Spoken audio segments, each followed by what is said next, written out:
BOS on the track.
What up, though? What up, though? What up, though? What up, though? What's good, everybody? It is Saturday, so let's get our sounds in every.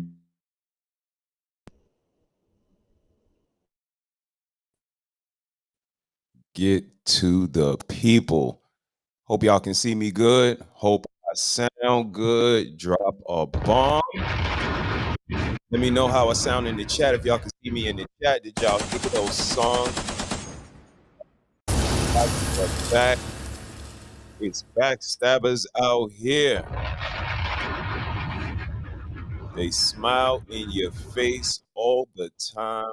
They want to take your place. We might talk about it. We might get a little petty today. I'm not sure. I'm still deciding. Might just take the high road like, I usually do.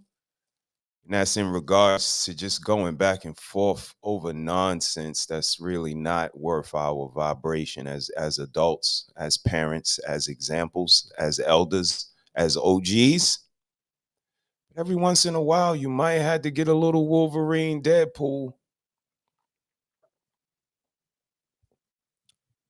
Sometimes. But I don't know. Still deciding. But it is Saturday. It is Cerebro Saturday. We are going to get cerebro with it. Shout out to everybody that is pulling in. Let's go ahead and get to the pleasantries. Red lipstick vibes, where the vibe is always positive. My sister, I love you dearly, is in the building. Mrs. is in the building. Moderation gang. What up, though? Black man unfiltered in the building. What's good, brother? Was bubbling over there on your show last night. That was crazy. Bronze Flat Power God in the building. Peace, God. Hope all is well. Peace to the gods and the earths. Hope y'all are doing y'all math. Hope y'all are building and not destroying. And like I said, man, if y'all seen the thumbnail, if y'all seen the title, it's in there. Have fun. Have fun. But don't be a part of the circus. They will try to pull you in. Let the side show begin. Hurry. Step right on in. 50 Cent. You can see the side show. Sometimes you got to rise above it, though, and say, you know what? I'm not going to participate in the madness. But sometimes they pull your ass in. So let's see if we're gonna have some fun today, because I'm all about fun and games, man. I'm all about having fun. I'm all about being well-rounded, and I can be serious at times. I can have very serious articulation. I can have very, passionate approach.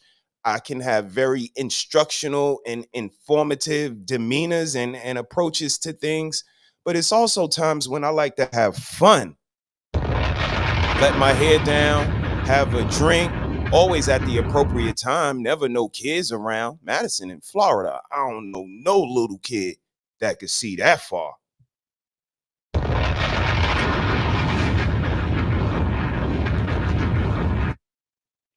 I like to have fun. The missus, we like to get out. We like to let our hair down. We may have a cigar or a more sophisticated cigar.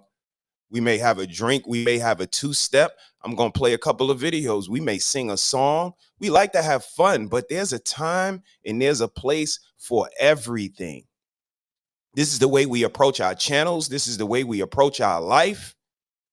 This is the example that we put forth that, yeah, you can have fun, but you can also mix it with a little bit of education, entertainment, call it edutainment. You can have your witty banter back and forth, and we are all for that. But we are not for the circus. We are not for being a part of the goddamn circus. I'm not gonna be confrontational with you. I'm gonna politely vacate the premises. Let the clown have the circus. Oh, in a room full of clowns, man, I can't be part of the circus, man. When you entertain a clown, you become part of the circus. Heard that, I'm brother. gone. You can do that, man. I go play with my children. What bro? When you entertain a clown, you become part of the circus. Shout out to Red Lipstick Vibes, where the vibe is always positive. And sis, you know, I hold that advice near and dear to my heart. It's the way I moved even as a child. I didn't entertain a lot of nonsense and low vibrational nonsense because, again, I wanted to do something different. I wanted to be something different. But there are times where people can pull you into some nonsense. In the circus, clowns, like sis got in the chat. And normally I would never,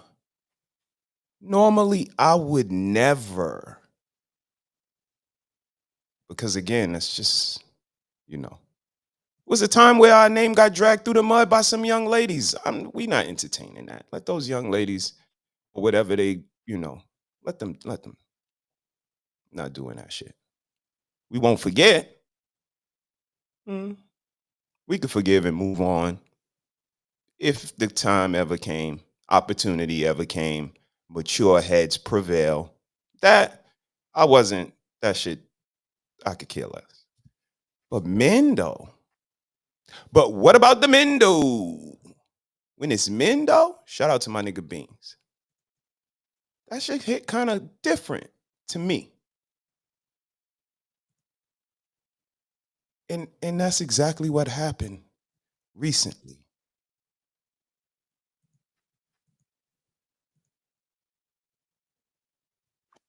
The fuck is this, dog?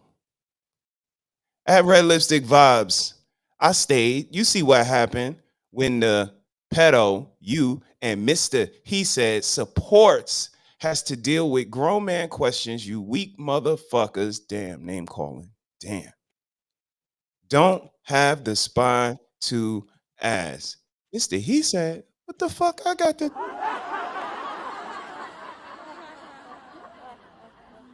What the hell I got to...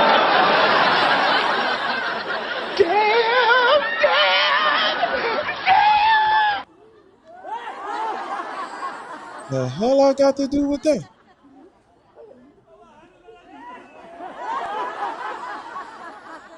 The fuck? Shout out to my sis, Red Lipstick Vibes, where the vibe is always positive. She is a untouchable. She's an untouchable. Salute to you and your gang, sis. But I mean no untouchable. I don't claim no untouchable. I love the work that they do over there. Shout out to Fatty. Shout out to Witch Doctor. Shout out to 187. Shout out to the whole team. I love what they doing over there. I love the camaraderie over there. I love what they building over there. But I'm not no untouchable. How I get pulled into some shit from a chat? Why do I rub people so wrong about what I do in chats? My little old self. I just be in the chat. The fuck I did?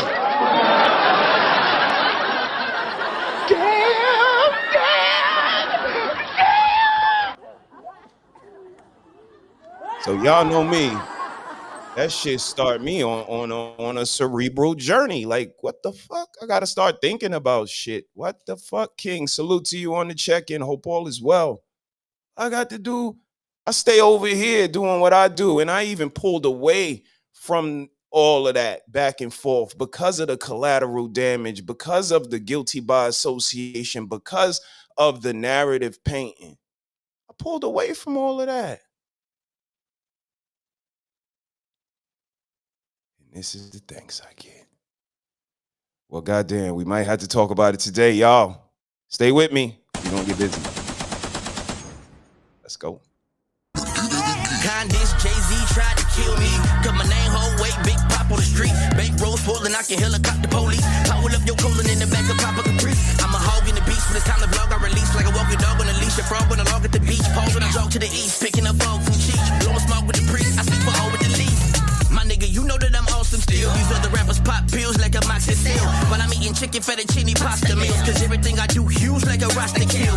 Ill. Trick I on Hotel Rwanda. And Sean Diddy Combs is my auntie Yolanda. I'm all about my commas and drama. Come out the llama and beat it. Hannah Palmer, Geronimo, Proud Obama. I am Adonis Chandelier, me Walt Disney, Martin Louis the Dream, Steve Jobs, Bobby and Whitney. Praise issue, I lie the king, how high is he? False literatures, the history's dead pygmies. Truth is my mama and her mama had a baby.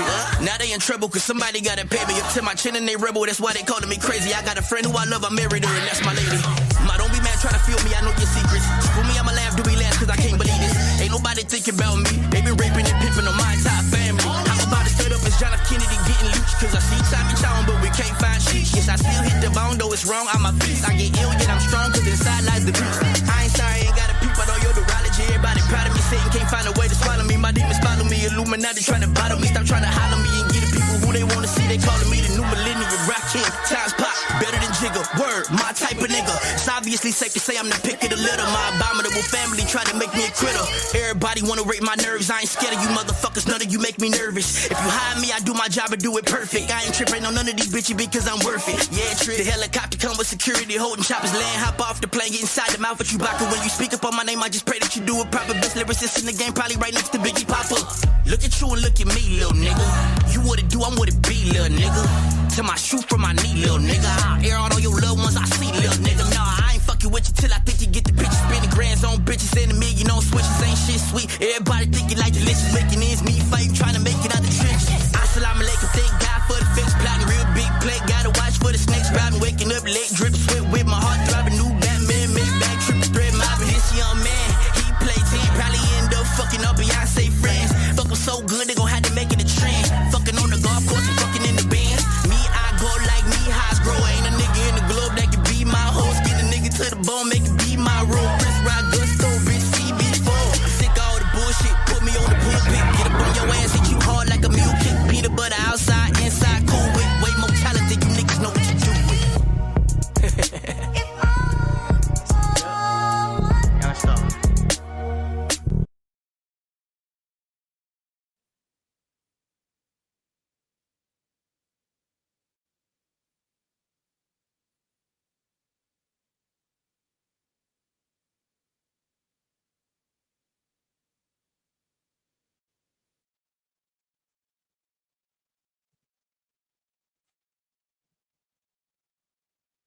How y'all doing? How are y'all doing?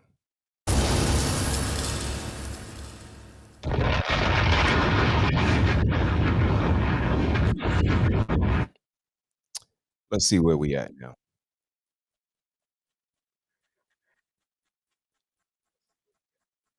Shout out to everybody that is pulling in. I see my guy Green Beans on the check-in. Salute to my family. Salute to you. Take heat on the check-in. Salute, sis. Amazing show you did this morning and every morning. I appreciate you. I appreciate the lionesses. I appreciate the ladies. I appreciate the relationships that I have. And I value them.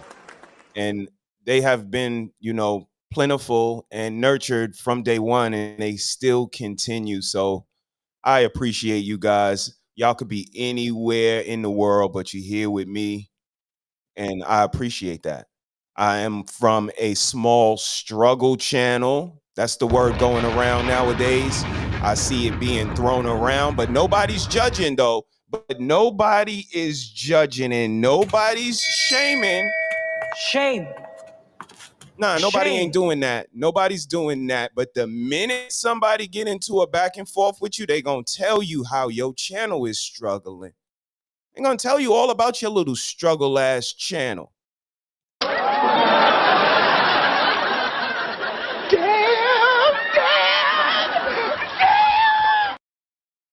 Well, I'm gonna tell y'all, we get ahead of shit over here. Little channels got big fucking content. Y'all steal from little channels because little channels have big fucking content. We judging over here. We said it since the first day, just like we said shame from the first day. We said love and abundance from the first day. Harris Tribe from the first day. It was years later when y'all was talking about find your tribe. Find your tribe. He said, she said. You gotta find your tribe. That was y'all was years behind us. Motherfuckers that sat around in our face whole time. Mr.HeSaiD is a bitch ass nigga.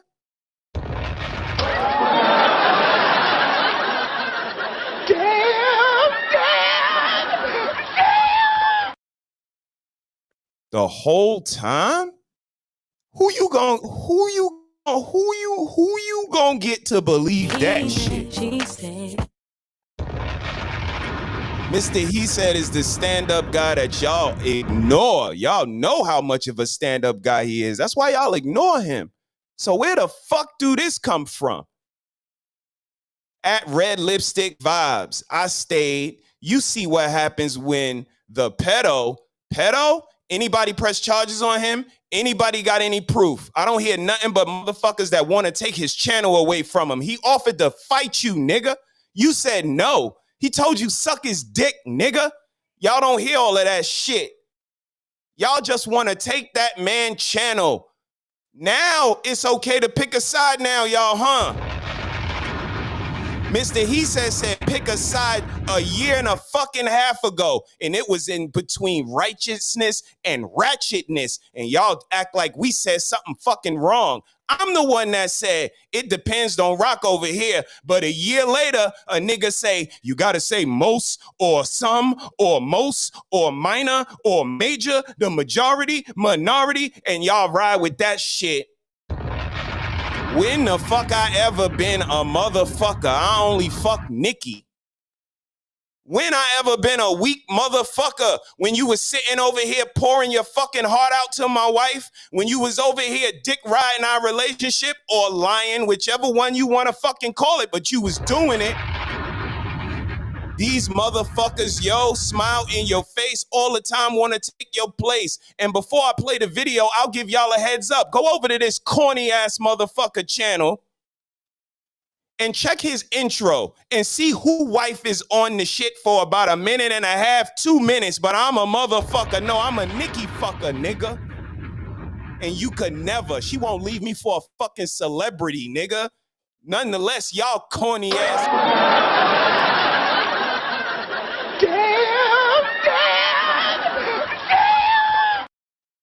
When she get up on your shit, ask her. When she get on your channel, oh, my bad. She don't go on no fucking body's channel, but mine. If she ever graces your channel with her presence, ask her. Take the time and say, can I ask you a personal question? Who would you leave Mr.HeSaiD for? Let me get ahead of it. I'll tell you. She gonna say, no fucking body.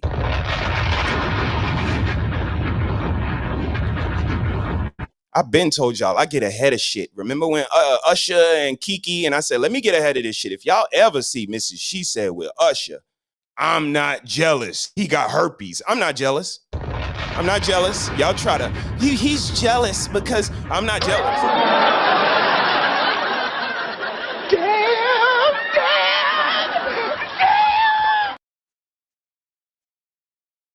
I've been a drizzle nigga all my motherfucking life. See, I got the Wolverine cup. I ain't go see the movie yet. I got the cup though. I've been had skills, Cristal spills, and I ain't no rich nigga. I ain't no braggadocious nigga. I am not top 5 cute nowhere. I'll tell y'all that in a minute. Y'all hear what I say. I put on a fucking nice shirt though.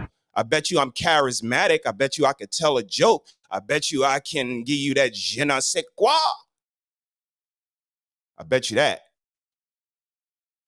And this shit is deplorable when you got a motherfucker just putting you in shit like, where do I get in this from? But again, when I do stuff in the chat, I put a fucking lizard emoji in a chat. Some girls want to drag my character, assassinate my sexuality, tell me I got things to worry about in my marriage. And I'm looking around like, do they know something I don't know? Because I talk to this girl every week about our relationship. And she always tell me, Daddy, you good. We good. It's unbelievable the narratives that people will try to spin on a 26-year relationship. You try to spin a narrative? Oh, you a narrative spinner. Some of you are so low down and dirty, you don't want to hear nothing good about one another. Whatever dirt you... Matter of fact, Honorable Minister, let me cut you off.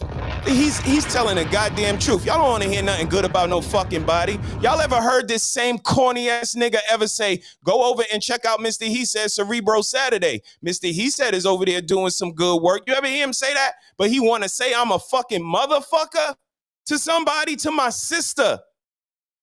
These niggas will try to undermine the shit out of you. When we first came in this space, I'm like, look, babe, they can't even pronounce our name. It say Harris Tribe there. They talking about Harrison Tribe, Harrison Media Group Tribe. Like, the shit don't even say that. They're trying to undermine me. They're trying to undermine me. Then they get around you and it's always the cute niggas is cute and niggas is talking about light skin and dark skin. Like, I pick up on all of y'all little subtleties, y'all microaggressions. That shit don't rock over here, B. It's New York City, Bed-Stuy, Brooklyn, my spot solidified. I didn't choose her. She chose me. She came up to me. I didn't choose her. She chose me, pimp. Some niggas ain't got to choose. I know y'all niggas don't like to hear this shit. Some niggas ain't got to choose. Some niggas get chose.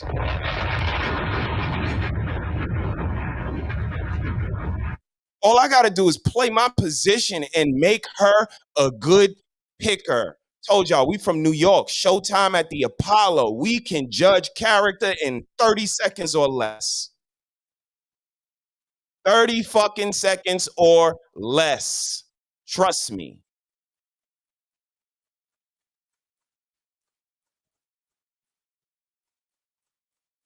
Let me take a second, man. I'm not going to be confrontational with you. I'm going to politely vacate the premises. Let the clown have the circus. Oh, in a room full of clowns, man, I can't be part of the circus, man. When you entertain a clown, you become part of the circus. Heard that, brother. You can do that, man. I go play with my children. What, bro? Because they will try to undermine you. They will try to attack your relationship on both sides. They will send some people at the man. They will send some people at the woman and see who crumbles first. A bunch of fucking clowns. I see through that shit. Y'all want to know how to deal with it? Get you a good woman. Another thing, a man can guard the front door, threats. A woman got to guard the back door, the people that's trying to come in, infiltrate and fuck up what he building. So it's like a nigga might want to tear you down by going at your chick. If she's not a strong-minded individual, she's 50% of everything you're doing, and she's responsible for the other half of your life. If a motherfucker infiltrate that, they destroy half of your foundation, which will in turn make the other half crumble. So a woman has to be strong enough to understand that it's going to be people that prey on the downfall of my man through me. And I got to be mentally strong enough to be able to withstand and stay loyal to the bigger picture. I'm not going to say stay loyal to a man. Stay loyal to the bigger picture, what the kids need, what the family need, and just being like that. So the protection is due on both ends. And I am protected. I tell y'all all the time. Don't I tell y'all all the time that I'm protected? Don't I shout out to the lionesses all the time? Besides my sister, who I'm going to protect till the day I die, and the missus, besides them, who've been down with me from day one, and we ain't never doxed each other, made a stream about each other, we ain't never had nothing sideways to say about each other, and we don't disagree all the time, but you ain't never seen me over there talking about how we broke up and then we got back together, and you know, in a couple of weeks, Red Lipstick Vibes will be back. We don't get down like that. We don't do that. We protect each other. And that don't mean standing in front of her willing to take a bullet or telling a nigga you don't want to fight him, but you want to shoot him in the face. That's not how we protect over here. We protect with our demeanor, with our character, with the information that we put out. Green Bean said he still don't even know what the fuck happened. Let me show you what happened, Green Beans. Let's start right here. At Red Lipstick Vibes. I stayed. You see what happens when the pedo, no proof, no cops, nobody did actually anything except talk about how they want to take this man's computer, take this man's channel, not talk about the horrible fucking parent that they're defending. This nigga is the most deplorable parent you've seen in the world. Smack his kids, put everything in his life on camera, door hanging off the hinges 3 days after they moved in. And this corny nigga, world class, say, you know, when people move in, things still got to be done. No, they fucking don't. Not when you a drizzle nigga like me. That shit got come with a walk-in list. It comes with an inspection list. I know maybe not where you... Damn, nigga. Doors are not supposed to be on the fucking off the hinges when you move in, you dumbass nigga. Tell him, fatty. Nigga dumb. You know when you move in. No, nigga, I don't. I move in living quarters. We move into places where there's a lease and you have to get an inspection to walk in and a walkthrough and a walk out and a leave and a... What the fuck? But this is what it does, pedo. And you and Mr.HeSaiD support has to deal with grown man questions, you weak motherfuckers. Now, again, he's talking about his questions. Again, self-proclamation. This is the most self-proclamating motherfucker in the world. He's top 5 cute. He's the most smartest. He's the most toughest. He's the most shootingest, gangsterist, rootinest, tootinest, Yosemite Sam ass nigga. No proof for nothing. No proof of nothing. And the nigga say he read law books and been around people that do law and ain't proved nothing yet. And now name calling me, an honorable man that been next to his wife, putting my life in front of this camera to try to give information, suggestions. And again, even though we get called a struggle channel, I see niggas biting our style, biting our clips, biting our topics, biting our words, biting our cadence, trying to bite up our fucking relationship. Everybody want a fucking relationship and want to put it on YouTube now. After we said this is what everybody wants to be with somebody. Everybody wants to have a fruitful relationship where they could get along with somebody. Y'all motherfuckers said no, and every nigga now, I want a female up here. To have a female and a male perspective would be good. Do you want to be my co-host? And we can do a co-host where we have a male and we have a female. And I'm like, nigga, that's called a marriage, you stupid motherfucker. You can have a perspective every fucking night. If you want it, you dumbass.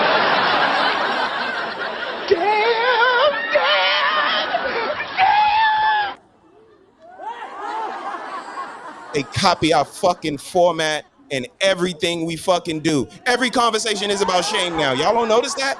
Every conversation is about shame. Nobody's judging, but niggas got this parent on the chopping block. They got the pedos on the chopping block. They got the bit.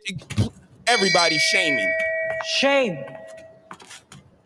But you think anybody is shout out to Mrs.HeSaiD except for take heed to the motherfucking message every time it come out her mouth.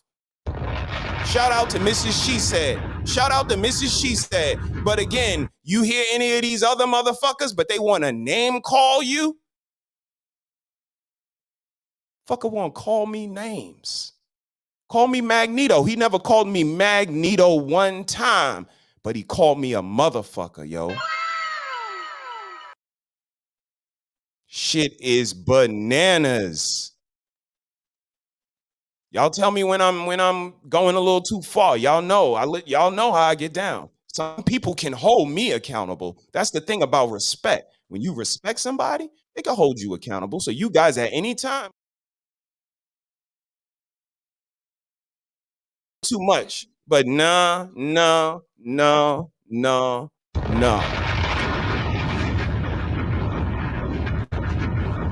If y'all stay long enough, we gonna have some fun. I got some karaoke. If you want to come up and sing a song, we got fun and games. If you want to sign up, you want to play some spades, We could play some spades. Shout out to Beans. I see him playing spades over there on his channel. You could come up and you could sing a song and do some karaoke if you want to. We gonna have the words right there. There's no excuse. The words is gonna be right there. If you need help, I help you.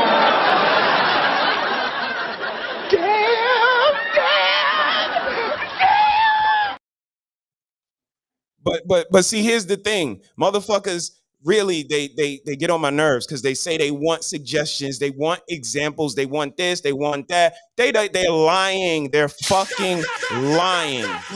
They don't want none of that shit because you think somebody gonna click the link and come up here and sing a song? No. You think somebody gonna come over here and want to answer a question? No. You think somebody gonna come over here and no, they don't want smoke, they don't want to fight, they don't want to debate, they don't want to sing, they don't want to improv, they don't have no jokes. Niggas have no personality and think they gonna get a woman? You think you gonna get a fine bitch and you can't even improv, nigga? Put you in the middle of an improvisation. Yo, you are his homeboy. He got a girl pregnant. You telling him that he need to be in the child's life or you can no longer be his friend. Go. Well, what day is it? Well, did he just come from work or did I just... Y'all are just...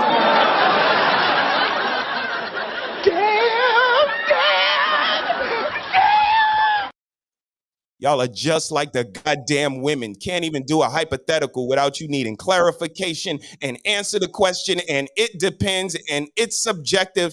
Y'all corny than a motherfucker and see a cool nigga and want to say, I'm a motherfucker? I'm corny? I'm this, I'm that. My sister, really? So her reply was, homeboy, I'm gonna let men deal with you. Leave me alone. You think he left her alone? You think he left her alone? Because he didn't. He had more to fucking say. And this is why I'm doing this. I would never, again, normally, this shit don't even fucking float my boat, B. This shit don't float my boat. But when she say, leave me the fuck alone, B. Leave me alone.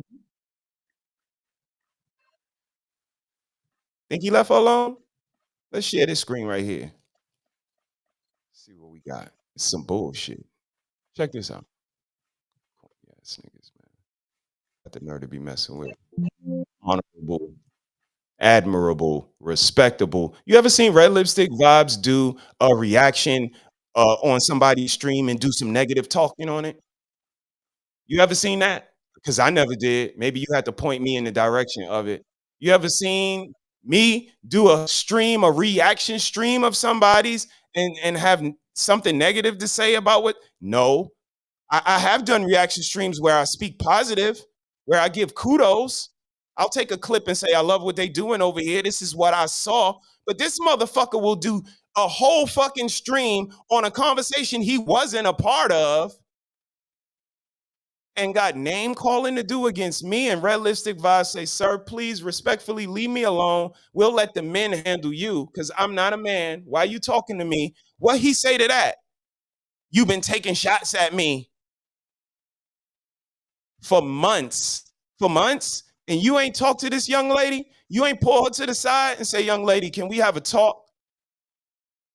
And you got return fire in the chat once out of all of the month. What the fuck is all of this back and forth? And this is the one that gets me right here. What do this say? It say, you've been playing in my face. A man just...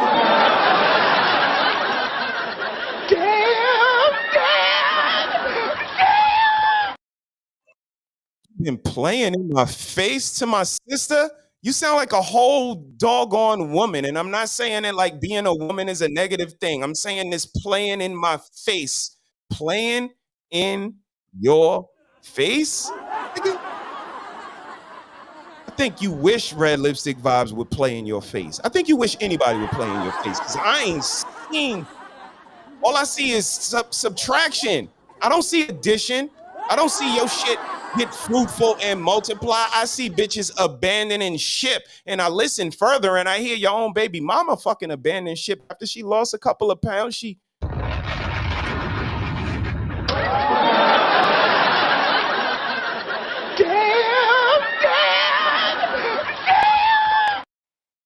I'm gonna tell you why. It's because you're annoying.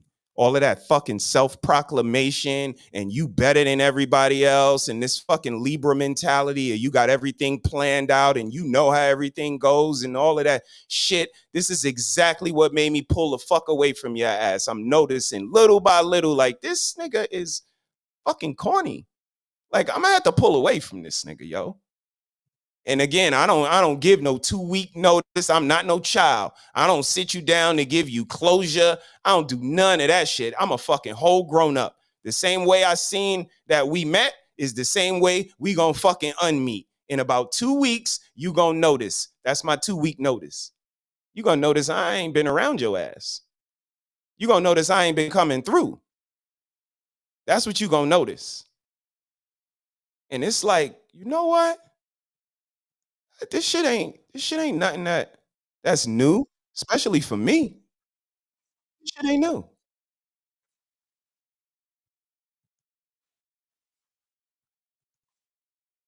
This might not be the one I want. Let's go find the one I want. Let me find this clip. I want to find a clip. Because again, I told y'all, I'm from New York City. I watch Showtime at the Apollo. Good show. It teaches us how to judge character. And I saw some stuff. I'm gonna take a second. Shout out to everybody that's pulling in and checking in. I appreciate y'all. Again, this is not something that I would normally do, but coming at that young lady, that admirable young lady, Red Lipstick Vibes, who has been nothing but a friend in content creation to so many people that, you know, I had and putting my name in it and continuing after she says, "Sir, could you just leave me be?" And again, this shit is, I'm a good judge of character. I started pulling away when I saw this. You know what I'm saying? You should, if people got good content, support them if they don't. But don't hit me with the open door. Like, cut it out. Shout out to Liberated. He says, "Happy Father's Day to the world class Illa and any other brothers in the chat. Appreciate it. Shout out to all the dads. Shout out to all the moms." What the fuck do they got to do with it? Shout out to the dads. Shout out to the moms. That's when I first started to see it. Like, this motherfucker's wild and want to be mad at me because I'm in the chat of somebody that's down with my sister. Not me. My sister likes him. So she said, "Brother, check out this content creator." I check him out. I like his shit. He put it together. He got unity. He got a team. Nigga got all of the shit that you need. He has integrity. Ain't even from here talking about friendship, how y'all motherfuckers stab each other in the back, and I don't like to call people friends, and y'all motherfuckers just move a little different, and nobody calls anybody out on anything, and y'all just move around with no integrity and say you love the kids, but don't nobody say shit about the kids when it's really time to. I'm just looking at all of this. And then I'm looking at how jealous these motherfuckers get over this man. This man can have niggas doing stream after stream after stream. And like I said, this nigga getting mad at me because I'm in his chat, but yet he's friends with bitches like Sugar Bum, Robin M, and they go back and forth, and he got a nickname for everybody, Sugar Booga Booga Wooga Wooga Jooga, and don't get no cheeks.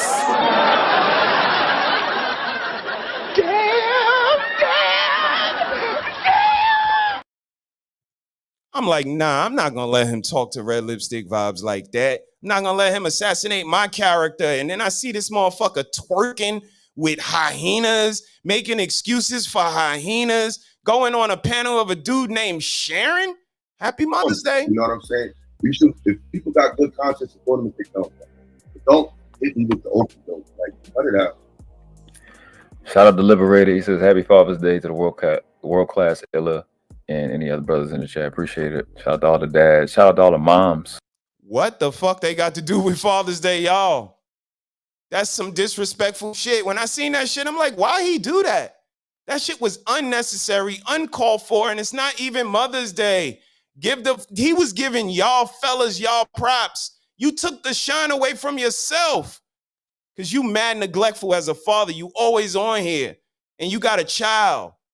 No set time to stream. We just did a fucking stream on conscious parenting while streaming and having a child of a certain age, and your ass always on here. You one of them boogie monster motherfuckers. Say my name 3 times, I'm coming up. Ask them to come up, they coming up.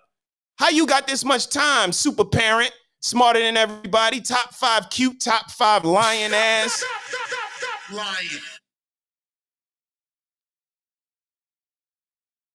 You just be trying to undermine niggas and try to fuck on this fucking app, and that shit ain't cool.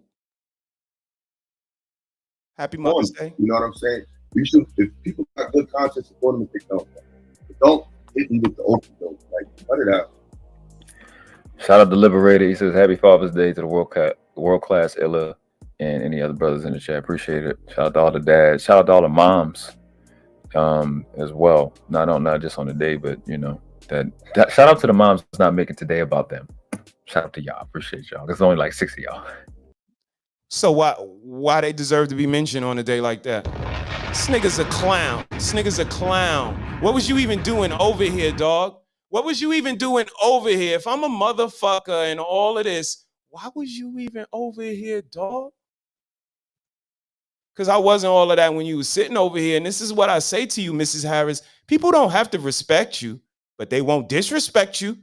And that's how you know when niggas is about it. Like, if you gonna disrespect me, then go ahead, disrespect me. Let's see. But nah, niggas that sit in your face, oh man, he said, and yeah, y'all got a good relationship, and then get behind your fucking back, undermining, talking shit, throwing shots, got shit to say. I ain't said nothing about this man, ain't paid no attention to this man. Why am I even on his mind? He talking to red lipstick vibes. He got to throw Mr. He said in there. Oh, you know we down like that? So how come you don't promote us like we down like that?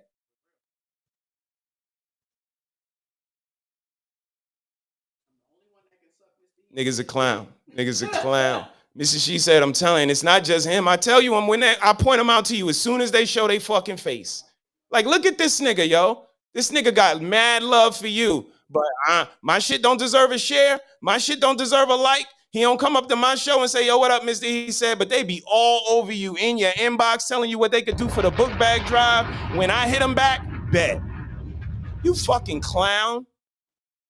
Don't even come through for the book bag drive and then want to offer me money after. Nigga, I don't want your fucking money. We don't do this shit for money. We do this shit for real.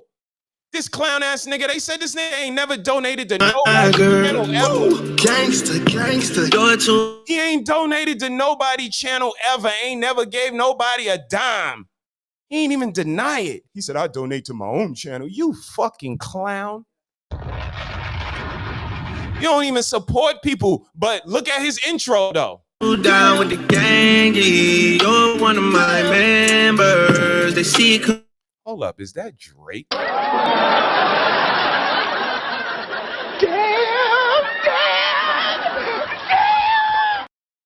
And ain't Drake one of them niggas that self-proclamated to tell you he'll fuck your girl in a minute? Ain't that what Kendrick said in his song? Didn't you fuck Wayne girl while he was in jail? These niggas ain't slick. They smile in your face all the time. They want to see, you married? Oh, how married is you? Oh, y'all say y'all married, huh? Oh, 26 years and all that. Mrs. She said, how married are you?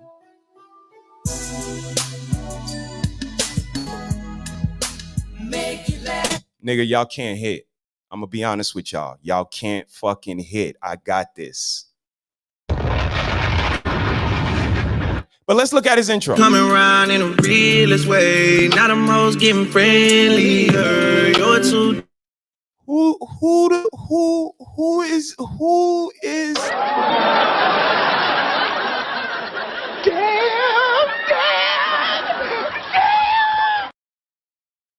Mr. He said a motherfucker. No, nigga, I'm a Nicki fucker, nigga. Get off the fucking intro, nigga. I show on your intro. You're too down with the gang. Look at the chat. Like, he yelling and screaming at my sister, got her right in his fucking chat. Good afternoon, everyone. Sis, when I met you, my nobles, hi, my nobles. I'm like, sis. He got a name for everybody, sis. Check him out, sis. Sugar, booga, booga, sugar. My boo-boo, my chuck-chuck, my this, my that. Fuck out of here. This nigga love up on Sugar Bum, love up on Robin M, love up on cantankerous ass women. Look, good afternoon, Red Lipstick Vibes. His intro, Mrs.HeSaiD. God damn. Y'all be talking about Daryl Long, talking about all these. Why this motherfucker, how'd he edit? How long it took him to edit this? What you was doing when you was editing this, nigga? Talking all of this hot shit like y'all motherfuckers is them niggas. Nigga, I ain't seen you next to nobody. And that is not no shot about just having no woman, but somebody want to bring you a drink of water and say, fella, you get thirsty sitting over there talking all of that crazy shit all day, how you the smartest and the cutest and you don't want a drink of water? Nobody fucking brings you that. Fuck out of here. You're a clown, nigga. Why she in your intros going, the fuck?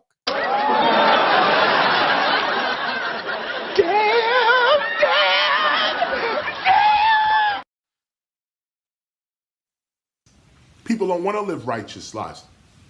People look down on the righteous.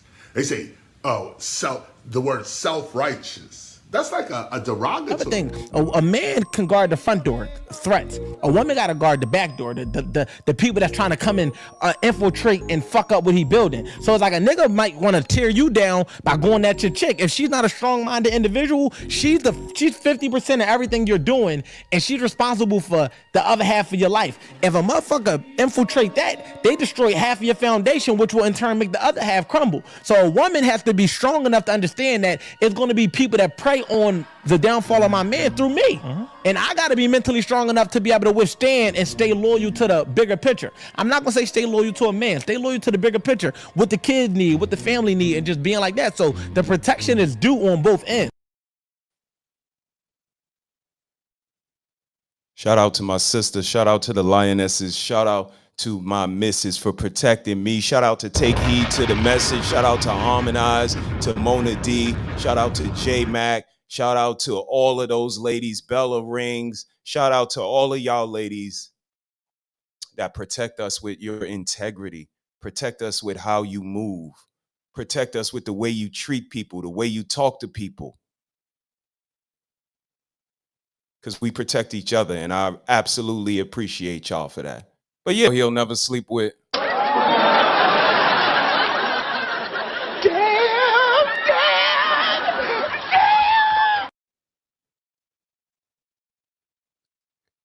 Yo, ease up, bro. Ease up. Because you ain't that guy, man. I'm going to be honest with you, man. You ain't that guy. How y'all doing out there, yo? I'm one half of He Said, She Said, Love and Abundance. My name is Mr.HeSaiD. He said, she said. He said, she said. And y'all know we got another name too.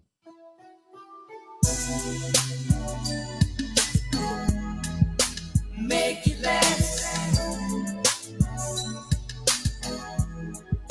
Make it last forever.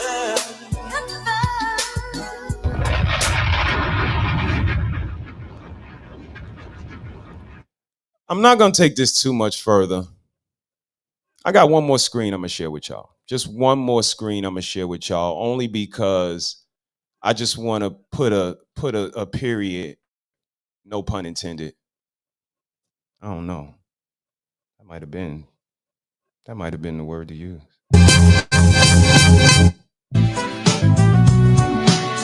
That nigga gay.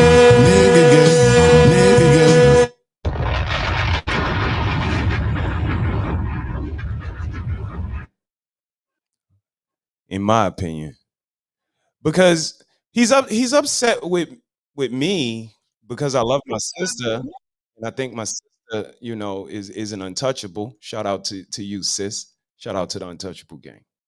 He mad at me because he say we support this quote unquote pedo. I mean, that's good for you to say, but again, self-proclamation, that's your opinion. If I went to Fatty and said, Fatty, Fatty, let me ask you a question. Who's your number one fan? I wouldn't even have to go to him because he got a video that says, my number one fan, right here. He knows who his number one fan is. How the fuck you mad at me for supporting somebody and you they number one fan? No matter what, Team Fatty. That's a real nigga. I said it.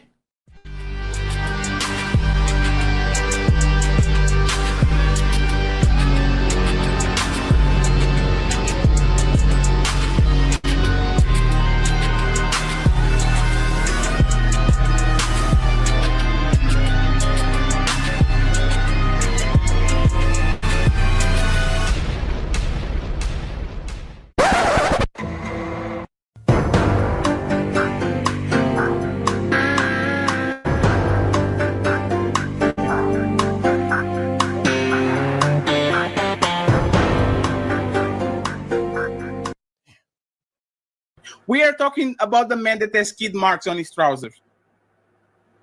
We are talking. Yeah, this is the same nigga you was crying about when you left. This is the same nigga who you doing lives about every day. So your life is him. You're nothing outside of him. Let me show you something. This is a person who your career is dependent upon. Fatty is nothing without JP. You are nothing. Your career is nothing. Your followers are nothing without him. That's the reality. You don't have a career or identity without him. That's the reality of it. That's the problem with y'all that got to graph off somebody else. When you get into a situation with somebody like me who didn't, you get this shit putting back in your face. That's the problem with y'all that got to graph off somebody else. When you get into a situation with somebody like me who didn't, you get this shit putting back in your face. So there's nothing you do. Everything you do is his success. Every single solitary super chat you get is JP's success. He gonna have to get better control of his diction. You gotta learn how to articulate these words, man. If you're gonna try to spit them out, you done did 19 videos about this man, and you telling me about how I support him? Lying. Nigga, you support him more than that.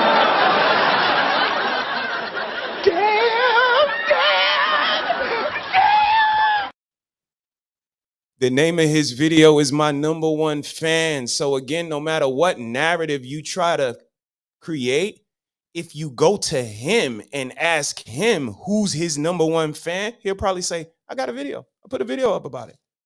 I got a number one fan already. So for a nigga to be mad that I support somebody that supports this man, you his number one fucking fan, nigga. Relax. Because he made you.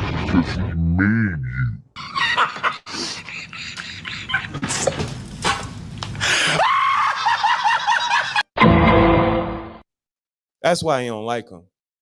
That's why he don't like him, because he got content.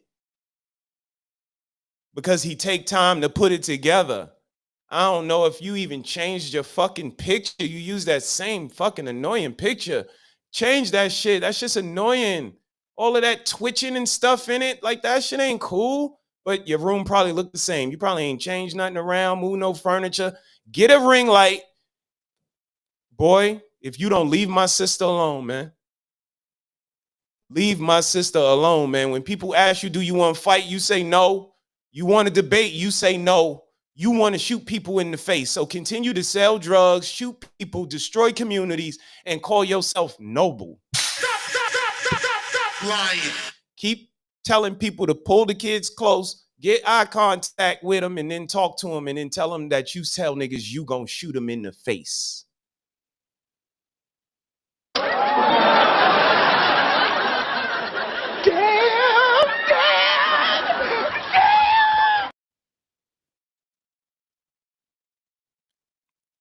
The book bag drive is still in effect, y'all. That's going to be August 18th.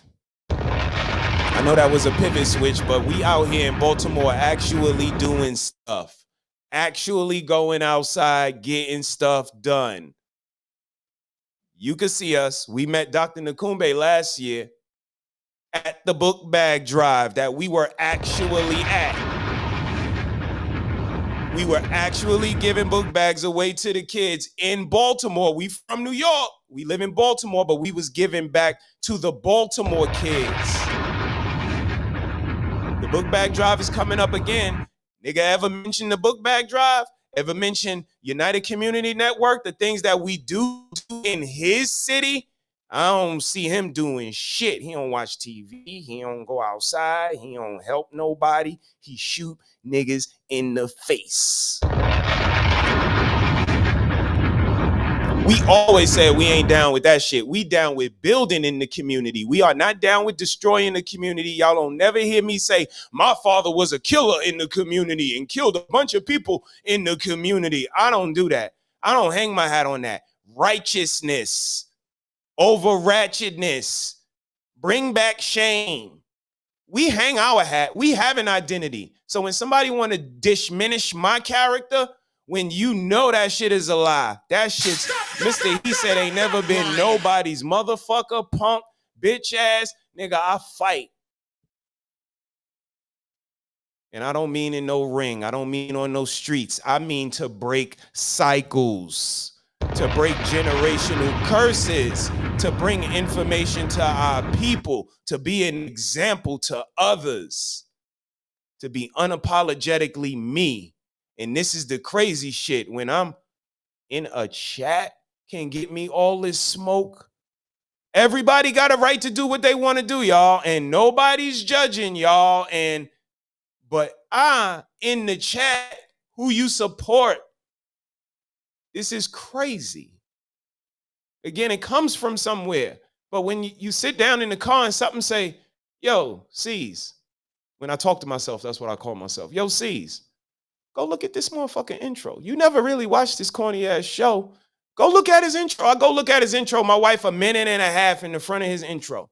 Why was he even over here in the first place? If, nigga, you's a liar. You know you like my style, nigga. A lot of y'all niggas know y'all like each other's style. Say it. It is nothing wrong with a man admiring another man. I told y'all that. Boomerang set it off for me. I'm like, yo, he cool as fuck, Marcus. He got old chicks throwing the panties at him. I'm like, nah, you could tell a man that you admire him, that you like his style. Shout out to Hank in the chat. Somebody who I told, I like your style, brother. I like the way you articulate the health to the brothers. Great pill from day one. I like your style. I like how you are you, unapologetically.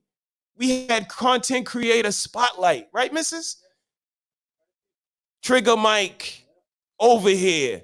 Cheeky over here. Before he was everybody's favorite. Before these people we recognize talent. Take heed to the message.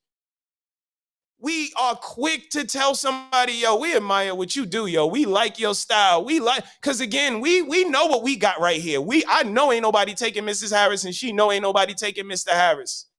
So our shit is organic. But these other motherfuckers, yo. Some of you are so low down and dirty, you don't want to hear nothing good about one another. Whatever dirt you want to hear on somebody, tell me about that. So you become a slanderer, a defamer, a gossiper. You don't know whether what you're saying is the truth or a lie, but what the hell, it's funky and I like it, I'm gonna tell it anyway. Except when somebody find out some crap about you. Now you want everybody to keep that quiet. But in this world, you reap what you sow. And if that's the way you do one another, your turn is coming up. See how you like it.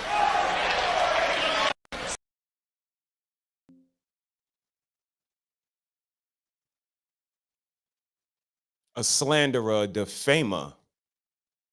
Nikki like the dirty. Y'all so dirty. Some of y'all are so low down and dirty. Nikki like that part. I like the slanderer, defamer part because it's true. Don't even care if it's true. Let me just say it is funky and I like it. Let me just say it. That's deplorable. Because again, if you could get somebody to buy that I'm a motherfucker or a bitch ass nigga or I'm a cheater or a liar or he's not the messenger that's delivering the message and he don't live the way he say, I get ahead of all of that shit, B. All of it. Check the receipts, B. I'm here, fam. Always been here. Go to the channels I want to go to. Entertain the people I want to entertain. Drop the link when I want to drop it. I don't gotta fucking, I'll get along with the people that I don't agree with. I'll let them up. No. Y'all do that shit. Y'all are also the same ones that say y'all can't hold nobody accountable. But right now, I see a bunch of people holding motherfuckers accountable. Y'all are cowards. You don't want to say it until the shit hit the fan. But let me tell you, I say it first. That's why a lot of these niggas and broads, they don't like me. They won't say it. Fucking cowards.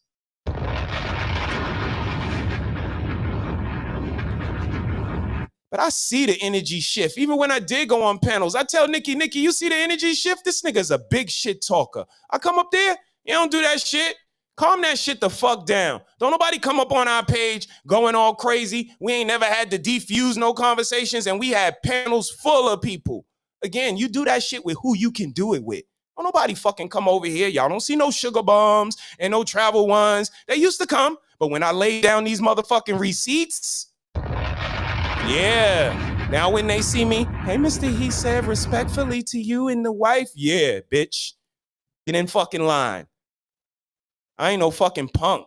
And the niggas is the same fucking way. They talk all this King Kong shit, but they not telling the truth. Did the flip-flop shit on me. Ever seen a motherfucker flip-flop on you and shit like this in your face? Go crazy, be flipping and shit. Did the flip. But again, they tell you nobody ain't judging, but to tell you you got a struggle channel in a minute. Soon as they get into, oh, your little fucking struggle. Oh, I never liked you. You ever heard Nick? I ain't never liked you. That's another thing. Now, you know what? I'm leaning into this shit today. Fuck that. This nigga, another thing that showed me this shit. You ever see motherfuckers that been down with each other for 2 years, 3 years, and then they have an argument and the motherfucker say, I never liked you? Whoa.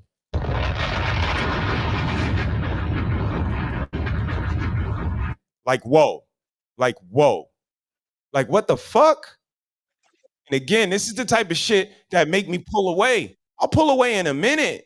When I start to see some shit, this is before I seen the shit on Father's Day. This is before motherfucker giving shout outs to mothers on Father's Day. Look. It's fucking it. You need to go get counseling with your mother. You need to be right so bad. And you need to suck my dick, nigga. You need to go sit with your mom. And you need to suck my dick, nigga. How about that part? You need to go sit with your mom. How about that? So hurt when it's time for you to get held accountable. And she did a great job. That you gonna sit your ass up here and do the same shit that you cried about Fatty doing, and now you doing it. No, I'm not spreading the narrative. I'm telling you what you need to go. You literally are, nigga. Didn't I say that nigga spread narratives? That nigga's a narrative spreader. That wasn't even the part that I want to concentrate on this fucking video.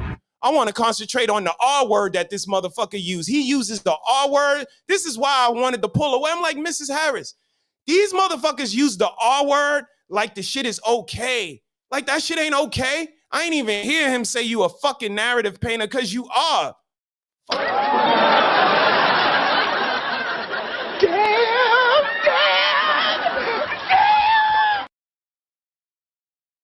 Normally, I would never do this. But I see shit. I clip it.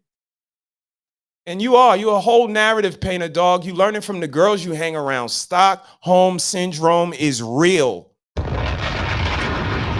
And they could try to disassociate themselves from the demons that they used to hang around. And just because they had an argument now and they don't speak anymore, that now, no, you're not high and mighty. You still the demon that used to hang around with other demons. And Beans is absolutely fucking right. I still rock with Beans. Don't rock with you.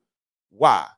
No, I'm not spreading the narrative. I'm telling you what you need to go. You literally are, nigga, because you're lying. When you're better me. You fucking lying. But you keep talking about me. Here goes the 6-year-old arguing. That's another thing that made me pull away. I do not like people that can't articulate their argument. You're supposed to be top 5 smart, top 5 cute, top 5 light skin. But the minute you get triggered like a damn girl, and you name call and you paint narratives and you move the goalposts, this is what you do, dog. This is what you do, dog. And this is your man. You sat with this dude and had this street alliance. We all from the street. And we all are down together and we understand each other. And you call him all out his name. That's why whenever you say that street shit, this is all I see. What you say? I got that thing on me. You got that thing on you, but your pants backwards, bro. No, it's not. You going to school tomorrow and your shoes on the wrong feet.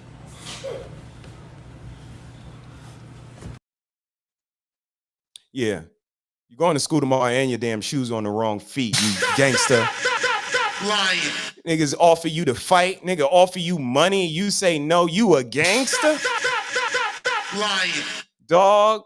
Niggas tell you the SMD. Niggas do all this crazy shit.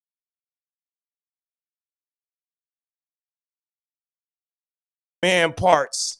Let somebody from Bed-Stuy hear. She filling your head with he said, she said. Tell them, Big. Don't play that shit in this style. You rootin'est, tootin'est, roughest, toughest. I'm Yosemite Sam around here, nigga. I heard your daddy was a punk. You might get knocked out like your pops used to, and that's why you don't want to fight.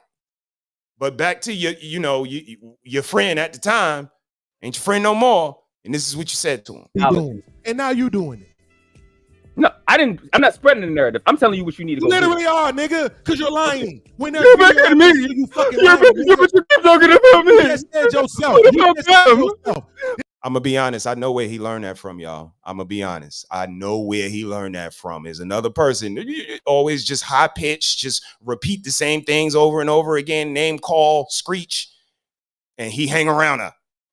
And he learned. You learn well, Daniel, son. Wax on, wax the fuck off. Stockholm Syndrome is real. This is what you said. I don't hate you. I don't hate you, right? No, but it's obvious you don't respect me. No, I don't hate you. I told you I don't respect you. I said that absolutely. Already. So that's good. I told you I don't respect you. You sat around this man and called him your friend, sat around him for years. You don't even respect him. Good enough for me. I said that. So the whole point is fucking it. You need to go get counseling with your mother. You need to be right so bad. And you need to suck my dick. You need to go sit with your mom. And you need to suck my dick. You don't even hear when niggas invite him to their beef. You don't hear niggas be inviting you to their whole manhood, nigga. Like, that's crazy. Y'all know what that mean in the street. Y'all know what they whole beef, they whole Brutus beefcake, they whole beefsteak Charlies. Hey, no, never. Y'all will never do that again.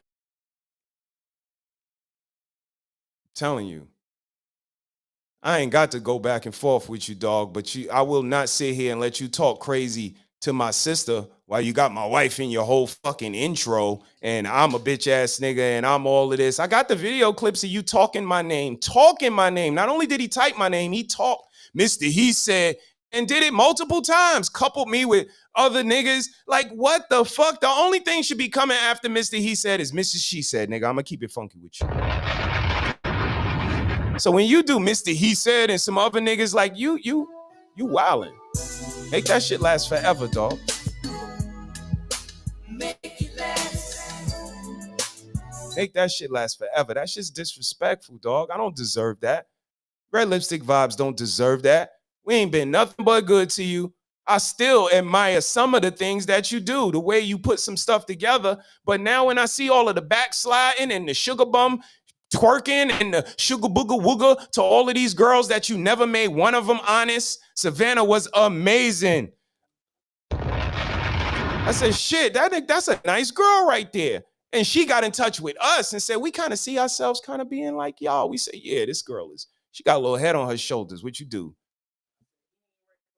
And damn. And I don't know, you think you're doing all of this, Mrs. SheSaiD, she don't want you. She don't want you. She don't want you. Add her to the list of the people who don't want you. Just make a list. Start with the people in your intro. And then just start adding on from there. Because Lucky doing in your intro. She don't want you. Courtney Michelle, why she wasn't in your intro? She don't want you, dog. These women, nobody ain't giving you no rhythm. I got a better chance of getting fucking Courtney. I have Nikki go over there and get her, nigga. Nikki, go get that. Fuck, nigga. You's a corny nigga, yo. All them damn women, the noble girls and all of that. What happened to all of that? And he gonna try to grab it and put it on his page, y'all. Y'all know what they do. Anything for content, because they don't create no fucking content. We create content over here. You been to karaoke night over here? Have you been to Versus over here?